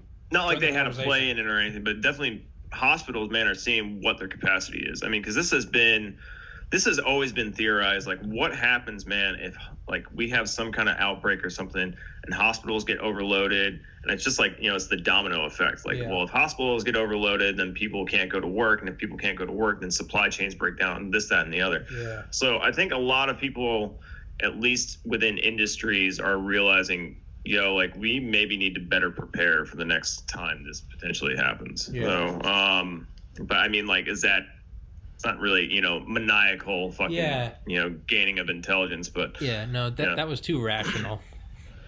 Well, we've seen a significant reduction. My bad. Right? Since all the quarantines and stuff started happening, we've seen a significant reduction in pollution global. Yeah, that's true. Right? Is this Greenpeace? Greenpeace terrorist group. We've also seen opportunities to gain access to places that were previously denied to us, through avenues like the World Health Organization. So, for instance, the WHO's been in China, right? They're probably going to be in Iran. They're going to be in other places that are typically hard for us to get into. That's what I'm talking And, I don't know if this is happening or not because I haven't worked in this field for a while, but, the old humidor in me would be like, hey, I need to find some people that I can put in these organizations to start building contacts to collect intel in the future so we can find out if we're going to face something similar to this again or not, those kinds of things. Are we doing that? Are we not? Who knows? I would like to think maybe that's happening to some extent somewhere in the world that we can leverage that opportunity. Yeah. But who's benefiting? I don't think anybody right now is specifically benefiting from any of this. I think the world as a whole is kind of slowing. Yeah. Economically, medically, it just on so many fronts, man. It's just I don't see any immediate benefits. Okay. Oldest conspiracy in the book: mass implanting of population, like the true mark of the beast. I would say another thing too, Tommy, is if if our government wasn't too busy bailing out all these fucking companies, Elon Musk would definitely be benefiting because fucking airlines are fucking hurting right now. So, shit. Have you seen fucking prices for airline tickets right now? We talked Or about how this. about cruises? We talked about this. Yeah, JP. cruises. Elon has to get rid of the FAA. Yeah, I'm telling you, Elon needs to get rid of the FAA if he wants his fucking reality to become, Elon talked about, someone asked him, how are we going to get to Mars? And he said, we got to get rid of the FAA. And everyone was like, what the fuck? Because if he can use rockets to replace global air travel, he's going to become a trillionaire and thus be able to privately fund Mars. Is this Elon? Is this all Elon? Yeah, man, but I mean what about vaccine? I mean, dude, Bill Gates is coming out saying we need a vaccine, and not only that, there has to be like a digital marker in it. Oh yeah, I've seen that too. What better way to fucking implant 7 billion people than to COVID 2 months later, like, psst, hey, you guys want a vaccine? Like, no? Nobody? And the anti-vaxxers are out getting vaccinated. Yeah. So exactly. That's a way to get them. That's true. But I mean, that's how to get everyone all at once too, not just like newborns. That's how to get everyone all at once. I don't like the concept of anti-vaxxers. Yeah, I think no, it that's weakens generally the- yeah. Generally, I don't condone retarding your mental processes. It's potato. We talked about this. Potato. Yeah, potato. But Sorry, I don't Tommy, to feed condone into being your conspiracy theory stuff, right? Do we ever really know what we're getting vaccinated with anyway? Bum bum bum. Burns. We're not taking this podcast there. I refuse. We're not going. What's I'll just say this, right? Oh, Tommy, this is not your podcast anymore. Okay. Yeah. No, Yeah. you're outnumbered by military Yeah. guys. Oh yeah. You can sit in the back, fuck off. Hashtag Boogaloo. Yeah. Google it. Hashtag. That one I'm familiar with. I'm familiar with that idea. Who sent me that? Was it one of y'all? Who sent me that meme where it was some girl on Facebook made a status like, "Y'all, I just got a train run on me and now I'm pregnant," and someone commented like, "Please name the kid Thomas." That's Yeah, Thomas, that was me. Thomas the Tank Engine. Yeah. That was me that shared it. Yeah. Yeah, Yeah, direct link there though, right, Thomas? What? No Yeah, direct link. I am the train. Yeah. So, yeah, man. But I The mean, little engine that could. yeah, little engine that. Jesus Christ, man. There's got to be rule 30. Oh. Rule 34. Jesus Christ, man. JP's laughing. JP got it. He's got 2 gears for balls. Drop your pants, man. Let's see it. Come on, show. I think I can. Yeah. I just watched the episode a couple nights ago. Yeah. Well, I was pretty good on my medication, so yeah. Yeah. There you go. Yeah, man. They're never gonna bring any of you guys back to the military. We need everyone except these 3 fuckers. For psyops, we're fucking great for it. Besides Dude, that, I would love for this platform to be used for psyops. I'd be so happy if the CIA approached me and was like, "We need you to sow some seeds of disinformation." I would be so happy to do it through this podcast. I would be not blinking twice. I would do it straight up. You wouldn't have to coerce me. You wouldn't. Yeah, you wouldn't have to. You wouldn't have to pay me in unmarked bills. You wouldn't have to offer me. I would agree before they finished proposing. yeah. Fun fact. Yeah. Okay. All right. He's like, just give me a free mail order Russian bread and we're good. Yeah. Just give me a cool hat, man. Yeah. So And she shows up and she's huge. she's huge. Huge. He's huge. Hello. Hello. I identify as mail order bride. Come here. Come here, Thomas the Tank Engine. So Tommy, JP, I sent you guys a video on Facebook Messenger. Dan, I sent it to wifey, or to see it. At the 9-second mark, you can see like the flare on Okay. the hopper tanks, but there's nowhere else in the entire 5.5 minute video. So that's why it's only 16 seconds. Yeah, man, it's almost like whoever's running the simulation turned up the difficulty to 11. January, World War No, III, they- General Salami. They turned up to 4. They didn't turn up to 11. They turned up to 4. Okay, yeah. Well, General Salami, World War III. We sidestepped it. Okay, all right. Forest fires in Australia. We sidestepped it. You know, we're dodging. So they're recalibrating. They're like coronavirus, and it's like, hey, we're handling it. That's where the asteroid comes in. They're just like, They're fuck Michelle this. Obama has a big cock still. Yeah. Thanks, Nick.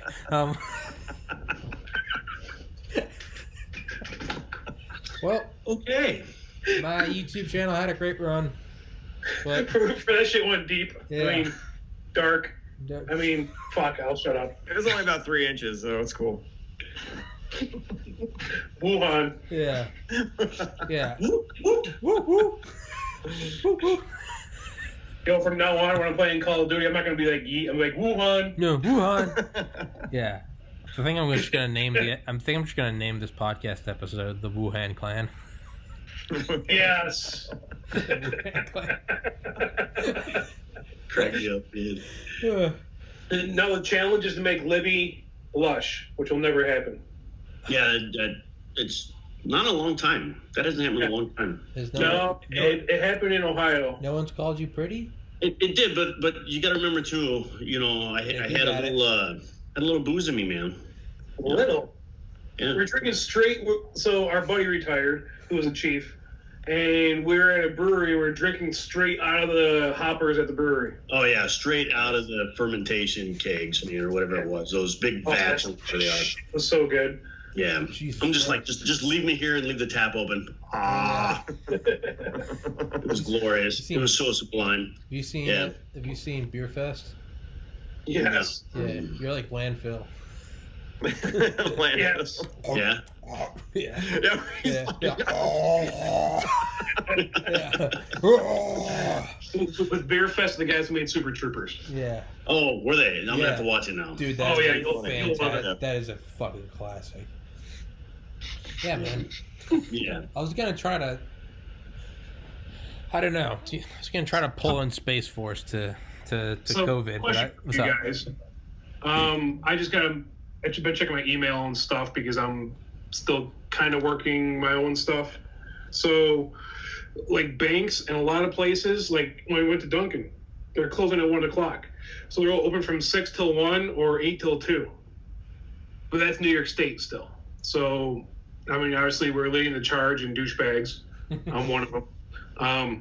But are you guys seeing stuff like that? Starting the hours cut back even more? No, they've just straight up closed down Ocean City. Just straight up, it's just fucking shut down. They're starting to close up stuff out here in Clarksville, Tennessee right now, but a lot of places are still fighting it because they don't have any mandatory orders to do so yet. But we're at like the veterinary clinic today because my son's dog ended up with a lot of tumors and stuff, had to have surgery last night. But so they're not letting anybody in the lobby. It's not a They're coming tumor. out, kit it up, get the pet from the vehicle, take it in, do the consult over the phone, bring the dog back out to you when they're done. So at least, they're limiting contact from that perspective. So, All right. yeah. So, do you think any of this is tied into the Area 51 raid? Oh, Jesus Christ. I'm really digging deep for this one. Tommy, you really think that this was the government's way of putting a stop to that? Yeah, it was just admittedly delayed. Delayed fuse, but I think I just grew a tumor. it's not a It's not a tumor. tumor, it's a teratoma. Yeah. Or it's the 5G in my phone, who knows? It's like I got extra teeth growing into my beard now. Yeah. Oh, which, speaking of which, one of the things I saw is that this is to completely hide and push through 5G everywhere. But they didn't. I saw that too. But they Yeah. didn't. How would they need to? Everyone was welcoming it anyway. No. No. It's not proven by FDA. It's not proven by FCC. There's no test showing what it does and what it Well, then doesn't what a do. perfect way to do that when everyone's working from home and there's telemedicine and teleteaching and teleconferencing. You need a strong. You need a And the strong. network's about to break because everybody's streaming nowadays. Yeah. So yeah, You know, what better way you to know. push through a strong backbone? God damn. But you remember when these first came out, they're like, hey, don't hold the phone to your head because the microwave antenna is going to cause you to have cancer. You know what I mean? Yeah. So now we're talking about, 5G radio waves going, dude, we get more radiation from the sun than we do any of this stuff. Come on. Yeah, but why? You Why? don't get millimeter waves because that's stopped by the upper atmosphere. Yeah. What's wrong with 5G? What's wrong with 5G? Yeah, Nick or JP. What? I mean, from my Nick, I don't know if you're going this way, but I know that China's been spearheading the fuck out of it, and they've actually been they've been kind of contracting their 5G, I guess, infrastructure throughout other countries. So really, they're kind of like building influence throughout the world. So they have a lot of South American countries that have signed on to it, as well as some in Africa, and I think that's where a lot of the scare comes from. Is like, we're trying to possibly psyop, people into not being all for 5G just until America can get their fucking handle on it and start building it for ourselves. So, Well, that's what I was saying earlier. Using coronavirus as a U.S. weapon. Maybe the long term is something we don't know. Maybe it's something so abstract. It's like, we need coronavirus because China has 5G, and it's like, what? And it's like, you're not in the need to know, but that's what it is. We need coronavirus because China's building 5G. There's 10 tiers of 5G. It's not. Take South Korea, Samsung. That's Korea. LG. They own the electronics market across the world. All the stuff in iPhones is all Samsung parts that they didn't want to put into their own phones. So the guy who did the teardown of the S20, the phone he got was a Korean version, which does not, it has 3 blank spots in it. So when he took it apart, like my case right here is the inside of my phone. Mm-hmm. Oh, that's cool. what it looks like.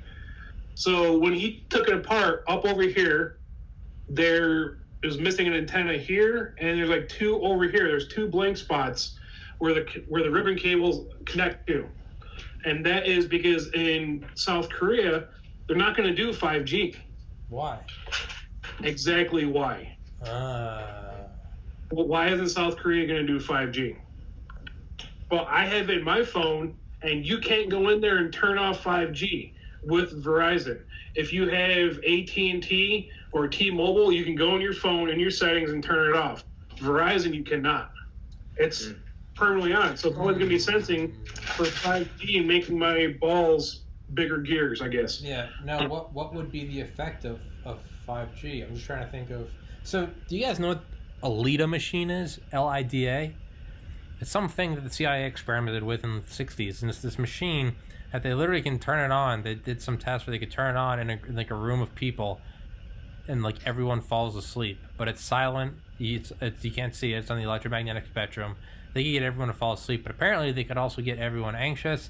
They could get people agitated. They could get people excited. Because literally, like, they found this thing where it was like, because it was supposed to be used for therapy, but then the CIA took it and just straight classified it. But it was, look it up, the LIDA machine, L-I-D-A. And they could literally just put whole groups of people to sleep. So I know people that have ex-wives that are like that. Yeah. Either they put them to sleep or they agitate them. Ew, yeah. Hey, I was actually, let me go back to the 5G thing real quick. Shut up.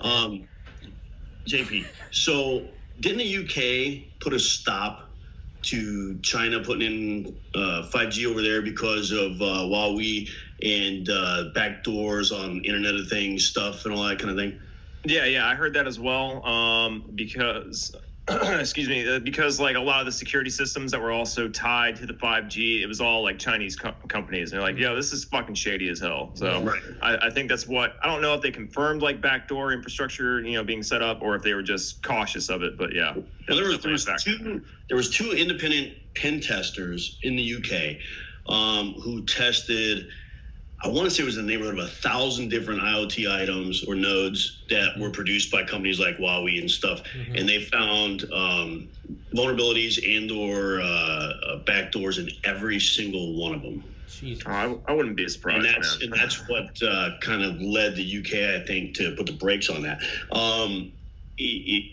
As we're installing 5G here, how much of that stuff is coming from China and how much of that stuff do we got to worry about? Yeah. Mm-hmm. Yeah, because if you let them construct the whole 5G network, you're basically giving them a gun and putting it at your head. And you're just asking them, hey, please don't turn off the network. Our entire economy is based on it. I mean, shit, that's a lot more efficient than a coronavirus. Well, I'll tell you what I would do if I was building infrastructure in a foreign country.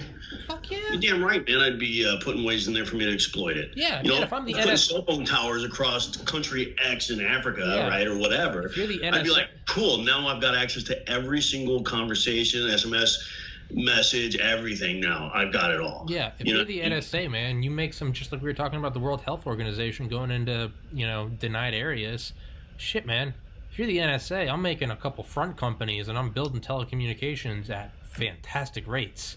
Like, what better way to just go in? Because I mean, it's one thing to send in a military force and be like, we're building these, we're building your infrastructure network. It's another thing when you just make it a company and they invite you in, right? Yeah. Mm-hmm. I mean, what better way to, control everything than to control the network? So I'm kind of with the UK on putting the brakes on Chinese infrastructure going in there. Look for alternatives. So I always think organic alternatives are the best. Yeah. Do it ourselves, build it ourselves.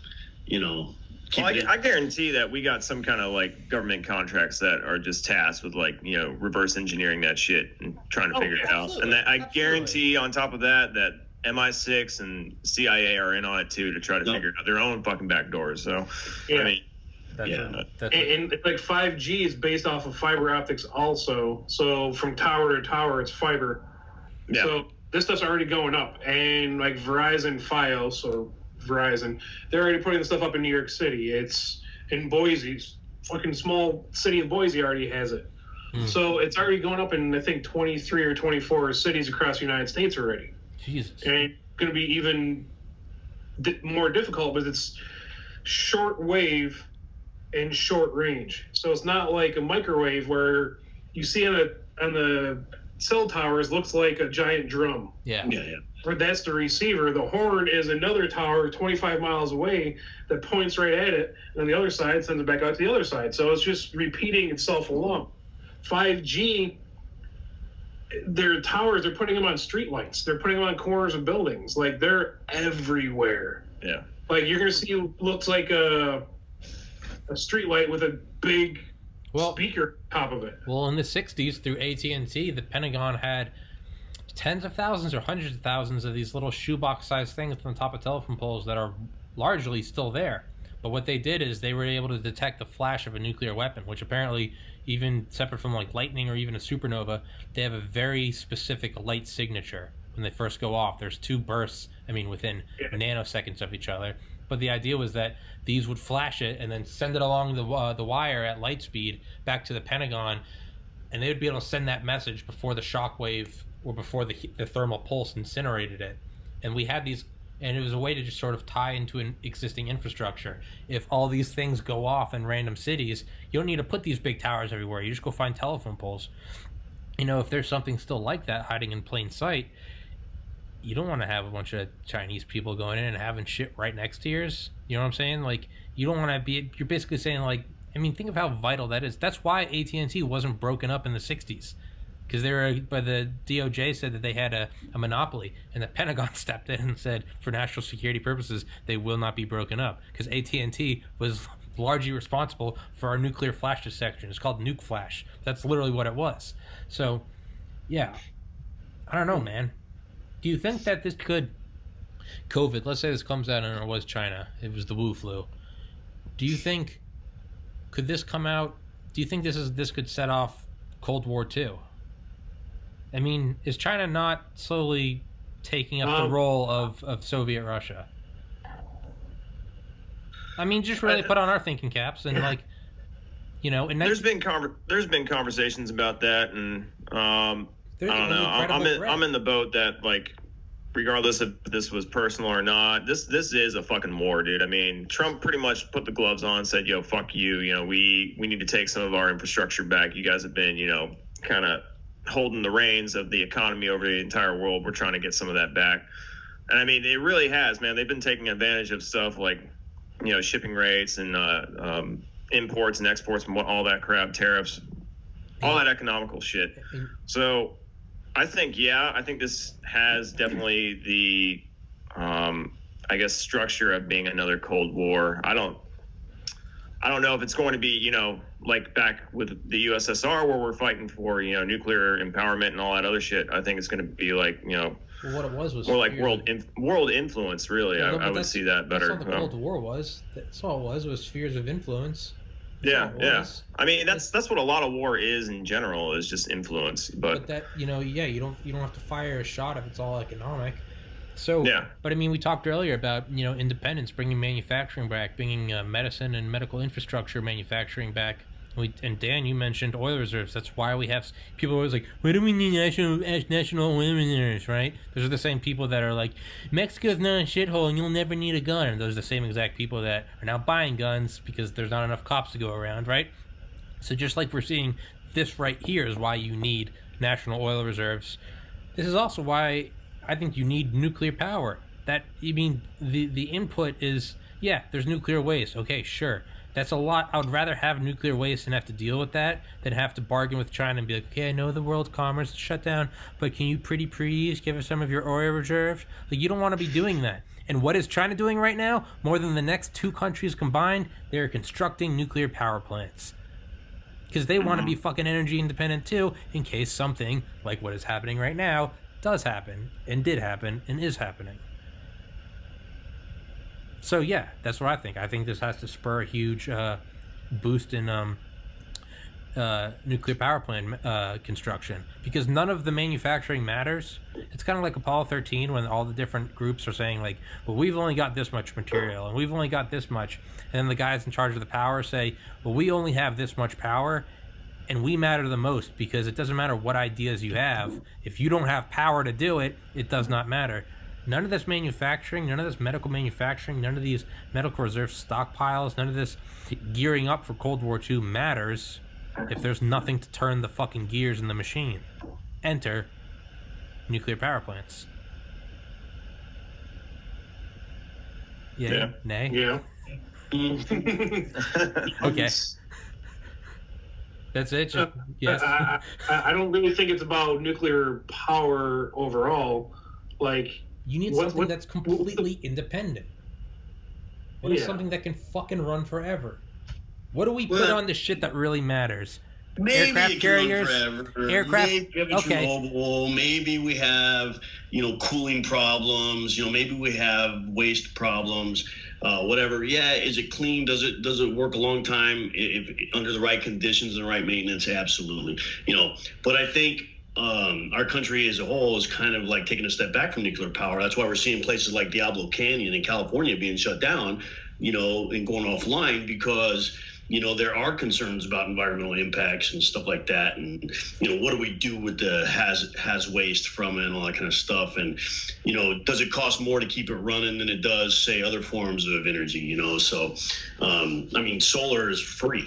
You know what I mean? It's But how do you produce that stuff? I mean, how do you produce the solar? I mean, dude, 90% of the world's trade reserves and 30% of the actual physical reserves of rare earth metals are found in where? But Hero, China. All right? You have to have things that, yes, there's nuclear waste, but all the people that are protesting nuclear waste and nuclear power are the same tree-hugging fucks that think oil's destroying the planet. So if you think oil's destroying the planet, then you have to take the next least dangerous one, which is nuclear power. We like nuclear waste, bad, yes, but we can contain it. Like, we can do it. You just have to put it in an area and lock it off, but you can do it. We can. You need to make sure that it stays off of any kind of network, that power grid, so that it can't be hacked by hacktivists or something and shut down. Because, that's probably another reason why some of those things are going offline, because they're vulnerable to cyber threats. You know what I mean? So think about this, Tommy. If we had nuclear reactors all over the U.S. and some foreign government decided to go ahead and hack them and shut them all down at one time, now you're talking about maybe a couple hundred, if not 1,000 Chernobyls.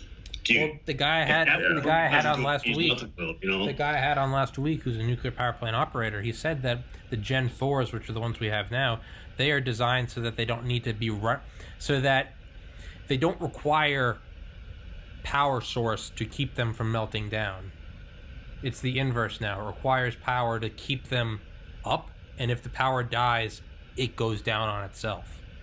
It's the inverse of power runs out, now there's a meltdown. It's the inverse. Is now you have to have power to keep it up, and if you don't have power, it goes away. But at the same time, if we go all nuclear, then what if Dan says, what's our backup? So by all means, we're still fucked. By all means, no. I'm not saying get rid of the oil reserves. I'm not saying get rid of the oil import infrastructure. I'm not saying that either. I was just venturing that question. What happens if that goes down? What I'm saying is you have the capability at any given time as a nation. You build enough nuclear power plants that you have the capability that if everything else gets fucked, you can flip all those on and be 100% okay. I'm not saying you don't have redundancy. Have your primary ones be solar, wind, geothermal, wave, oil, hydro, coal, hydro, all that shit. But never, you have guns in your house. You're never at one time needing to use all of them, but you have them all there in case something like coronavirus happens and you need a fucking lock and load. I mean, what did Dale... I literally had Dale on the other day. I said, Dale, what should I be doing right now? Should I be freaking out? And said, boy, you should be stacking ammo. And I was like, roger that, Dale. So, yeah. So, but, yeah, I mean, and not only that, though, is it's almost like the Cold War, or it's like even if, when we wanted to develop the hydrogen bomb, and Oppenheimer and Enrico Fermi and all those fucks were saying we can't do it, and then Teller said to Truman, Truman asked, can the Russians do it? And Teller responded, yes, they can. And Truman responded, well, then get to it. And he said, because it's not that we want it, but if the Russians have it, we have to have it to counter. Well, if China, just by definition or by default, if China is constructing nuclear power plants at a rate no one else is right now, I mean, you don't want to be left out. No matter what they're doing. So China's changing over from coal. China still uses steam trains. They're still making fucking steam trains in China. Yeah. Like what, 1890? I don't know. Like, shit, man. All nuclear power is steam. At the end of the day, we're just monkeys boiling water. Like that's at the end of the day. That's all we're doing. But that's what I'm saying. Is like, if China's doing it, you almost want that Cold War mindset of we should be doing it too, right? Yeah. Yeah. Maybe I'm looking at this from like to an extent. I mean, yeah, either that or you find something better. Yeah. Nuclear fusion. Yeah. If I'm having 2 nuclear physicists on from Oxford tomorrow. They both got their PhDs from nuclear physics there. They're doing nuclear engineering. Thank God for coronavirus, because otherwise they would have said no. But they're like, yeah, we're quarantined. Woo! So yeah. Hey man, I feel like a defense. So you're benefiting from this. I feel like a defense contractor during war. Like, this is really bad, but man, they got to order our jets. I'm like, coronavirus is so bad, but you are available for 2 p.m. Eastern time on Friday. Like, it's yeah, like that's so sad. I'm so sorry to hear about your grandma. We can do Skype, we can do Zoom, we can do FaceTime. Just yeah. So yeah. Well, you 3 fucks look like you're tired, so you guys want to call it? Capitalistic pig, you. Yeah. We love you, Tommy. Yeah. Do you guys want to? Yeah. What? Hey. I'm fine to keep going. You guys just look tired, and I feel like I'm loud on. I'm not tired, man. JP's on point, though. There has to be redundancy built into it in the military. We always have the same. Two is one is none, right? Yeah. And for me, whenever I get to move out of California, once all the dust settles, and I can actually sell my house there and move out of the state, I'll have backup power for my house, whether it's a generator, whether it's a freaking windmill, that's also going to run a pump for a well, so I got alternative water or whatever, you know what I mean? I'm not going to be that guy that goes, man, the city power went down, and now, my refrigerator went out, and now I have no more meat in the freezer because it all spoiled. Yeah. Hell no. Yeah, fuck But, when you're talking about big infrastructure like power, national power, I mean, those things have to be taken into consideration. There's no doubt that nuclear power is efficient. It does generate a lot of electricity. It is fairly clean, aside from the waste piece of it. But it's if it's not protected properly, like everything else that we need to protect, and it becomes vulnerable, then it could be something where if we put all our eggs in that one basket and the basket falls, all the eggs are broken. Yeah. Yeah. So.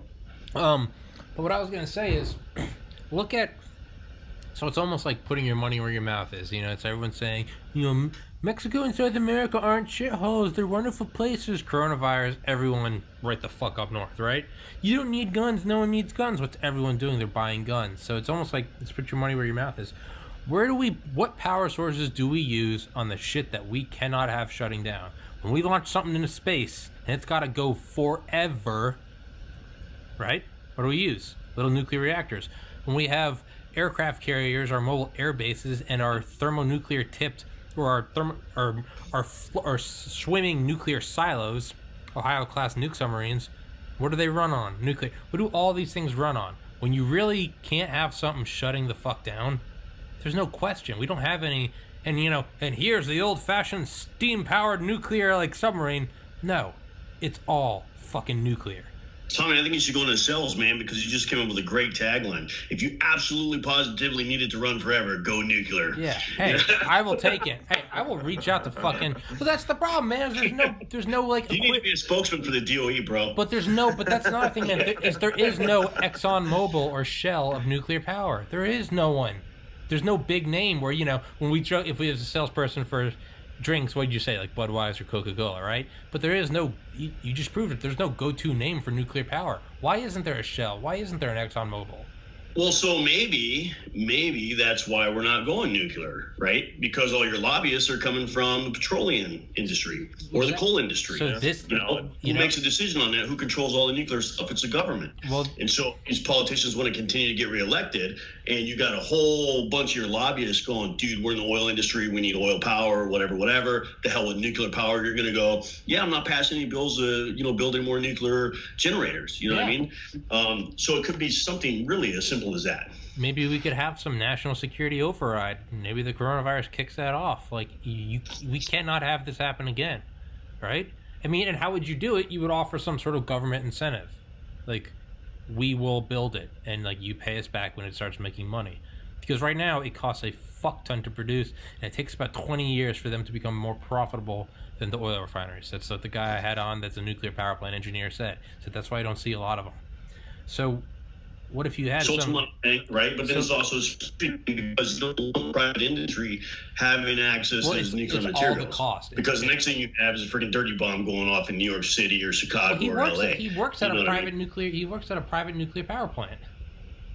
But the materials are managed by the government. Yes. That's the thing. Yes. But even now with coronavirus, I asked him, I was like, so what's wrong? So they're changing out cores.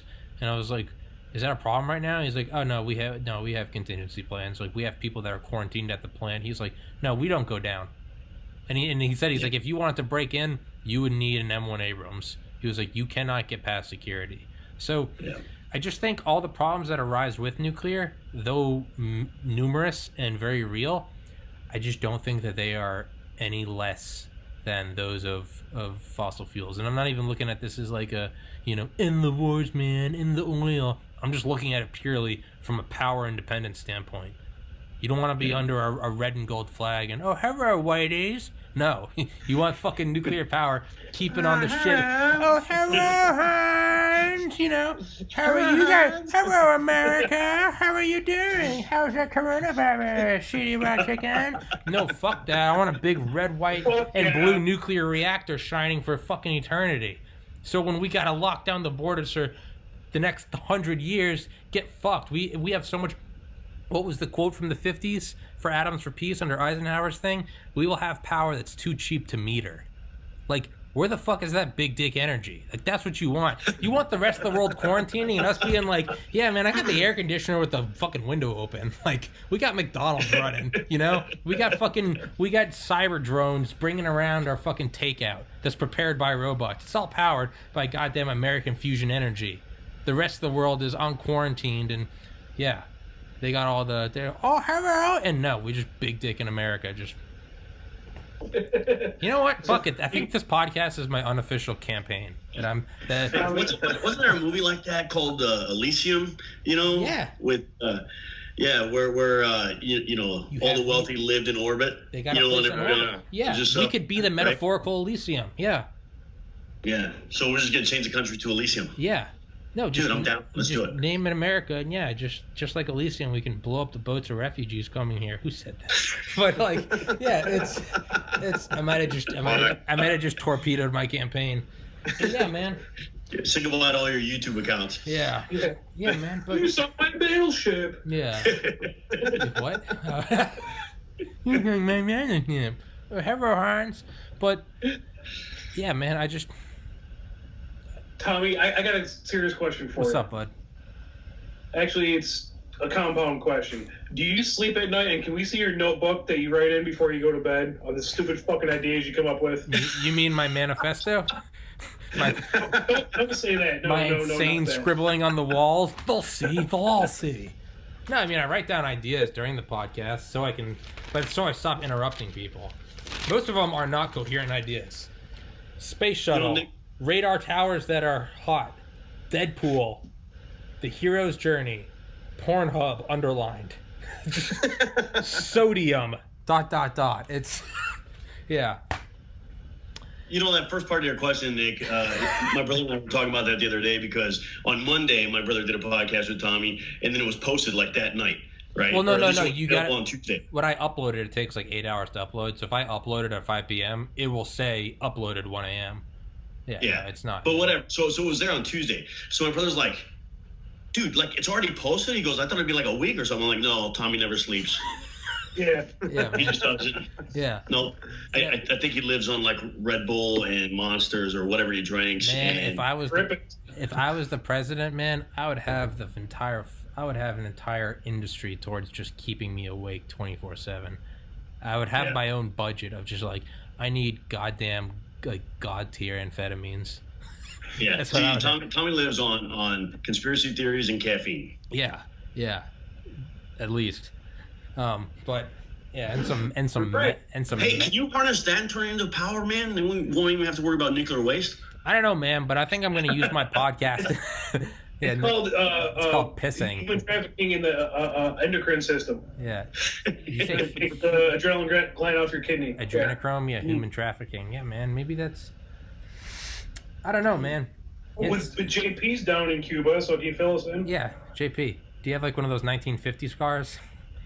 No. No, but I got an unmarked grave in my backyard. Yeah, for all those dissidents. Yeah. I don't know if I'm gonna fill it or I'm gonna put someone in it for you. Yeah, no, you're gonna have people that didn't vote for you. Yeah, JP runs for power, and it's like he wins by 100,000 votes in a town of like 3,000 people. Like one of those dictatorships where it's like, what a wonderful turnout. Yeah. So, All right, Hillary. yeah, I know.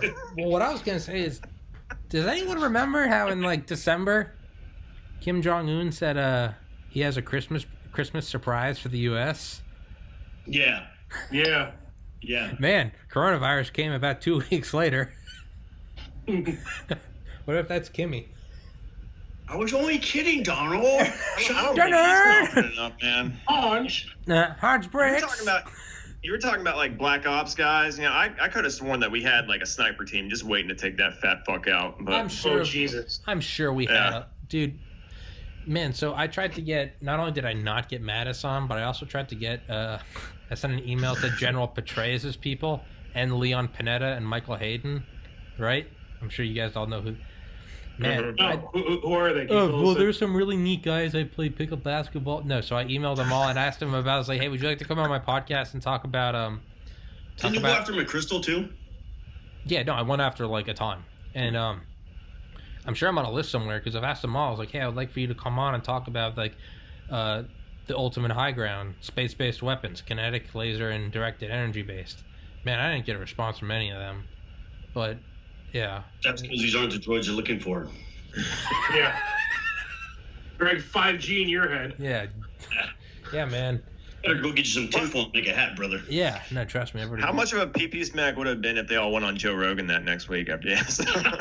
Oh man, y'all would have fucking seen my manifesto on That CNN. motherfucker. I would have been all over the news. Like, who could have seen this coming? Man, anyone that watched this podcast could have seen this coming. I saw. He said he would. He said it. Yeah, man. Yeah. God, that's funny. Yeah, man. It's yeah, and like I told you, man, I got a pretty big earful when I called Northrop Grumman and asked them to have someone on my podcast to talk about the B-21 Raider. They were not happy about that. Same with Lockheed Martin asking about the SR-72. Yeah, man. Maybe I'm barking up the wrong trees. You're on a watch list. Yeah. Oh, that much is established. Yeah. Have you tried flying lately, Tommy? Yeah. No. Tickets are really cheap right now. Yeah. Yeah. There's no reason why I couldn't. And if you're on that flight, cavity surge from Dr. Banana Fingers. What? and if you're on that flight, make sure you bring Hillary and Cuomo with you. Yeah. Right. Seriously. Seriously. Yeah, man. Yeah. We're all laughing because we're like, yeah, that would happen. Yeah. It was a matter of time. You walk on and see Bernie Sanders, be like, what are you doing here? Yeah. I was told to come on this flight. Can I please cancel my 30 days of being a commie? Yeah. I have all the fucking in-flight peanuts. This one man has the top 1% of the snacks and beverages for this domestic flight. Tough crowd. So You need to share that, man. You need to share it, Tom. yeah. Yeah. Yeah, so my brain's fried. I'm all out of ideas. I gotta take his call. Y'all want to call it? Oh, all right. Bye, Nick. All right. See you, Nick. That was I think great. he said he needed to take a call. But Yeah, what a douche. it's your call, man. It's your podcast and stuff. You want to try that again? Your shirt For your podcast and stuff. JP, I'm fine if you want to keep chatting. Dan? Yeah, I'm good for a little bit more, man. I'm good for about another 30 minutes max. Yeah. That sounds good. Yeah. Wife's coming home. She's bringing home dinner. All so, right, you guys want to shoot for 6 p.m. Eastern? Yeah. Shut this bitch down. Yeah. So, Dan, I had your brother on, and Yeah. I gotta finish watching that episode, by the way, man. yeah, JP, you Yeah. need to watch that one, dude. His brother was a base historian at Holloman Air Force Base. Oh yeah, I started watching that the other night. Yeah. He has seen unredacted Roswell documents. Nice. Yeah. What are you talking about? He kind of shot them down and said it's all false and stuff. Did you see some silhouette pictures of the Batmobile and stuff? No, but he did say Like- literally everything was weather balloons. Yeah, there you go. Like literally no, that's a weather balloon. But yeah, man, so what I had brought up to him was, I don't know, because it was like a 10-minute explanation, so I'll bring it down to 1 minute. I was like, so let's say like right now, let's just say we're all quarantined, and let's say no one's allowed to you're not allowed to leave your yard, right? You're not allowed to do anything that leaves the yard. And so no one cares if a bunch of kids are fighting in the front lawn. But finally, one of the kids shoots up a mortar or a bottle rocket or a flare, breaks some windows 3 houses down. So he has now left the confines of his quarantined area and has now caused damage to others. Well, after a distance in space and time, so maybe an hour goes by, maybe 20 minutes goes by, a squad car comes by, just rolls on by. Maybe doesn't stop at your house, maybe stops at a different house, so a distance in space and time, right? A little bit of a delay, but they ultimately come to your area. Me and my friends used to do this freshman year at Pius, JP. We'd shoot bottle rockets at each other and use trash cans as shields, and then we'd go hide inside and watch the squad cars go by. Right? So July 16th, 1945 at 5:45 a.m. in Alamogordo, New Mexico, we detonated the Trinity nuclear bomb, right? Very first one. And then what's the first thing we did? Went and dropped them on some populations of people. But then what did we do after that? We had the 509th Bomber Wing, which was the only atomic bomb wing in the world, and they were stationed right near Alamogordo. July 8th, 1947, Roswell, New Mexico was where the flying saucer allegedly crashed. 8 days shy of exactly 2 years later after the first detonation, and 117.2 miles apart. Does that not seem like the metaphorical squad car being like, hey, what are you guys doing? All right, you guys, I don't care if you guys are playing paintball in the front yard, but you just got somewhere else, right? Aliens are like, whoa. Aliens are like, you guys can fuck each other up forever. We've been hands off since the wheel and the discovery of fire, but now they're coming by, just shining lights. Whoop whoop. You boys got some nukes, right? It seems like that's exactly what happened. 2 years later, they come by and just whoop whoop. What's going on? Where are your parents? You guys got nukes. You got to stay on the planet. I don't know, man. Or they came by for a joyride, man, just to check it out. That's Joe Rogan's theory. Flying saucer. Mom and dad's flying saucer, And Joe Rogan's theory is that Earth is the Tijuana of the Milky Way, and and this is where they go on the crazy nights when they're like just doing coke and fucking drinking tequila out of the bottle. They're like, "Fuck it, let's go to Earth." Woo! Like let's go abduct some farmers. Let's go fuck up some cows, man. Cattle mutilation. Woo!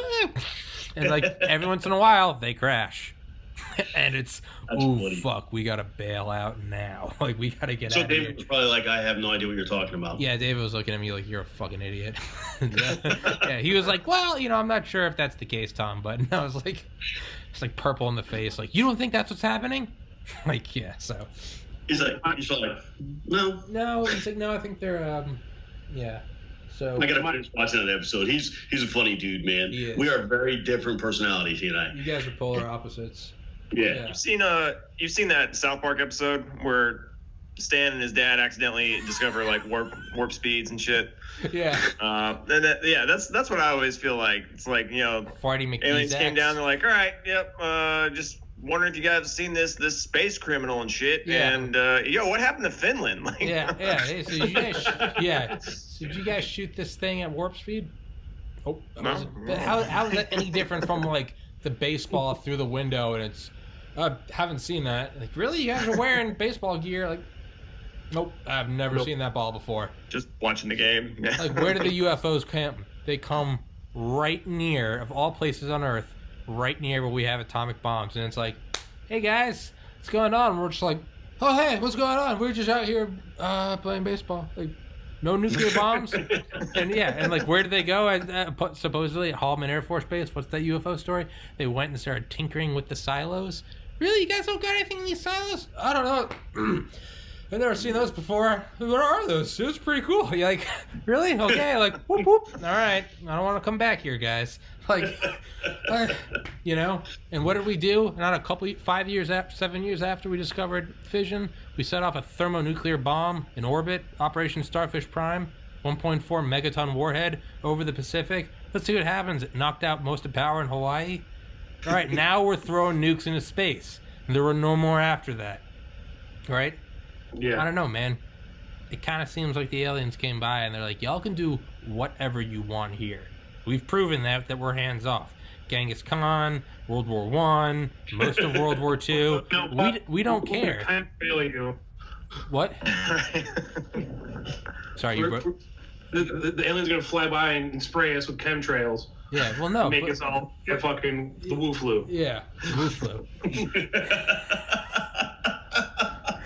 Dan, remember when you were talking about a couple weeks ago where you said that there's that radio signal from some star cluster and they're being... Oh yeah. Yeah. Yeah. It's explain that to these two repeating. fuckers. Yeah. So scientists found a deep space radio broadcast. Right. It's light years away from us, but it's a repeating signal. Same frequency, same intensity, same rhythm. Send nudes. Oh. Well, so I'm like, it seems to be coming from an intelligent source, right? Whether it's artificial or organic intelligence, it's coming from an intelligent source. And I'm like, dude, replicate that damn signal and send it back. You know what I mean? Maybe they're saying hello. And we go, hey, what's up? By the time they get it, we're all going to be dead anyways. And, our generations of our kids are all going to be gone anyway. So, somewhere down the line, they're going to be like showing up here on our doorstep going, hey, you guys said hi back. And they're going to be like, who are you? What? You know what I mean? So I'm like, just send it. Send it back. Who cares? What if that signal is really not saying, hey, it's like, yo, want to fight? Like, hey, even better. We're all going to be gone. Who cares? Yeah. You know what I mean? So Yeah. we're going to be mortgaging, 10 generations from now. So what? It's fine. Yeah. It's like, they should have been staying in there. Just should have been staying there. So my buddy who just called, he's like, hey, you got a minute? I'm like, yeah, I'm doing a podcast. He's like, about what? I'm like, what are you calling about, dude? He goes, I want to talk politics for a minute. Now, mind you, I was stationed with him in England. He grew up about 40 minutes south of me here in New York. He lives in Vermont now. And he goes, yeah, I was just talking to my buddy, and what do you think of this Chinese flu in North Korea? I'm like, dude, we already talked about it. Like, you're behind the curve. I'm like, just watch the podcast tomorrow, you'll see. Yeah. Yeah, dude, we're ahead of you. We're the bleeding edge of conspiracy and mental inhibition. Yeah, but so that alien fucking the radio sequence. Yeah. So, I mean, it's an interesting thing, right? Because radio waves, they travel roughly the speed of light once they leave the atmosphere. You know what I mean? Subject to interference from celestial objects, whatever. But, I mean, it's relatively quick. You know what I mean? So, let's say it's, 10,000 light years away. Cool.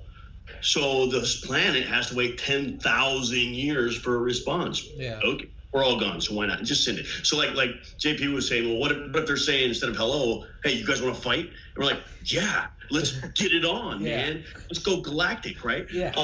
We're all going to be gone anyway, so who cares? Just send it. Send it. Send it out, man. Yeah, send some catcalls back. It's like it's like high school, and you and your buddies are drunk, and there's another group of guys, and you're walking on opposite sides of the street, and someone yells something back. Yeah. They rarely ever start fighting. Don't say that word, you'll actually get us banned. Don't say that word. Oh yeah, I forgot. Let me write down the. I mean, it might be, timestamp. hey, what's up? And we're like, hey, what's up? Yeah. What's up? Yeah. You might have to edit out my F-bomb earlier. Oh, I got the timestamps of both. 3:22:12. Yeah.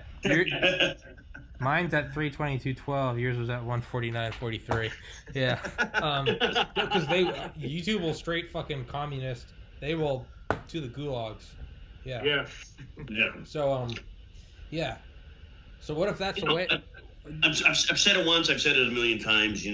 We're pretty foolish. We believe we're the only intelligent life form in the whole whatever it is beyond our borders, right? Our celestial borders. America? So, I thought you were talking about just on Earth. No, I'm talking about like a Milky Way, man. Beyond that, dude. So it's one of those things. It's like, have we been visited in the past or whatever? Are we currently being visited? I've never been probed, so I don't know. I can't testify to it. I feel cheated in that respect, but it happens. What, do the aliens not think I'm cute? Yeah, right. So. Oh, I get it. You're looking at all the 21-year-old guys. I'm too old now. Yeah, back in my day, Put on some makeup. But if there is an intelligent being out there or source out there that's broadcasting, then we should make every attempt to make contact. Absolutely. Yeah, just holler back. Because I would love to see the world's religions, politics, everything get turned upside down. Maybe the aliens are really turning up their signals right now. They're really catcalling at us.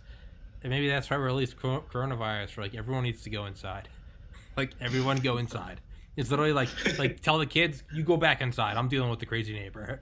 It's like, think about it. This could be maybe it's music, man. Maybe it's like intergalactic Skrillex or something. Yeah. They're broadcasting and we're finally picking it up.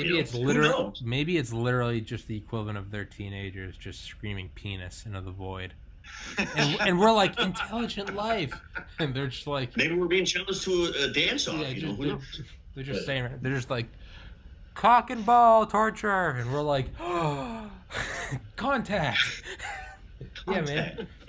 What would be the greatest thing is if it was like, show me what you got. Back to some nudes. Yeah.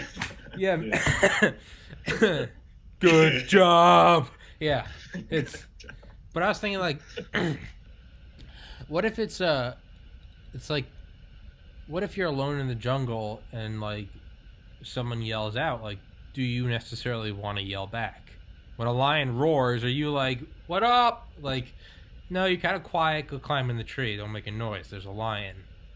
What if it's just an alien species, a predatorial species yelling out, and they're just, this is Darwinism on a galactic scale. Who hollers back?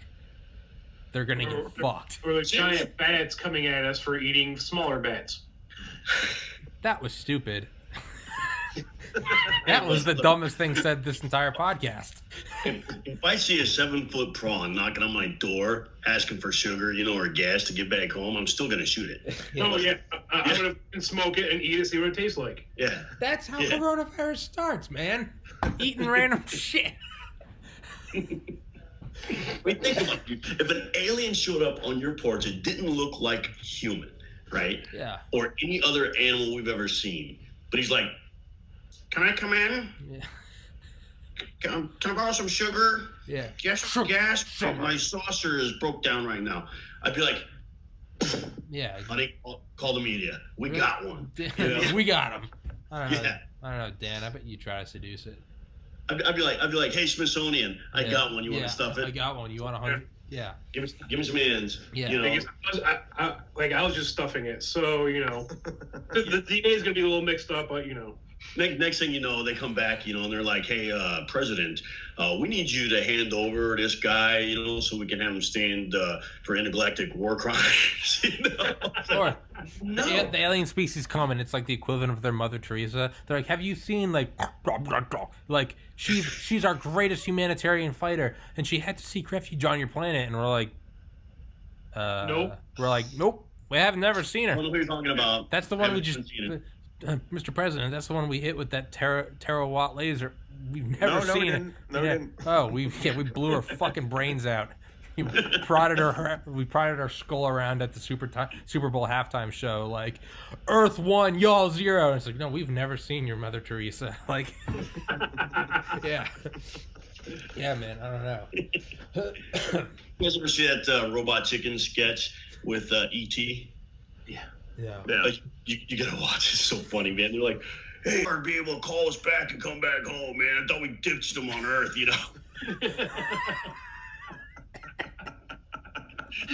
writing down. I'm writing down the time. Yeah, he can't say those words. The other ETs are all playing basketball and stuff. He's like, Ouch. I was like, we pitched him on Earth. Yeah.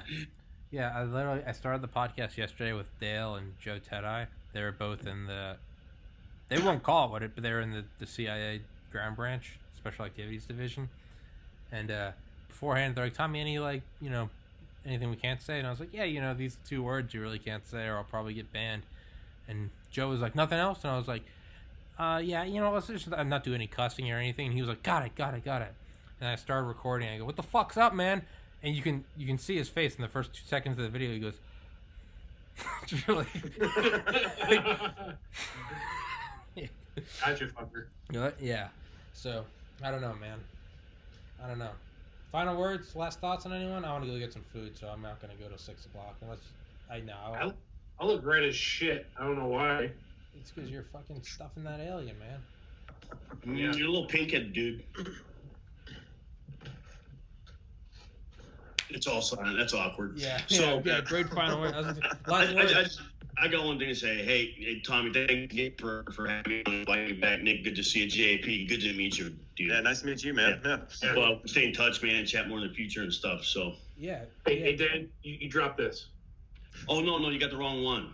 Oh, there you go. I don't get it. Tommy, always a blast. Sorry I was late, man. Dan, good to meet you. Nick, man, it was fun, dude. Nice catching up with you. So. Yeah, you dipshits need to come on again. We need to do a nighttime cast, and you 3 need to get fucking hammered. So, I am down for that. No. Yeah. I'm down for Nick, that. you have to do it. I'm not asking. Dan. And from YouTube. Danny boy? Yeah. Yeah, I have the same affliction when I get hammered as people do when they have hypothermia, where they start feeling hot and all their clothes come off. It just happens. Yeah.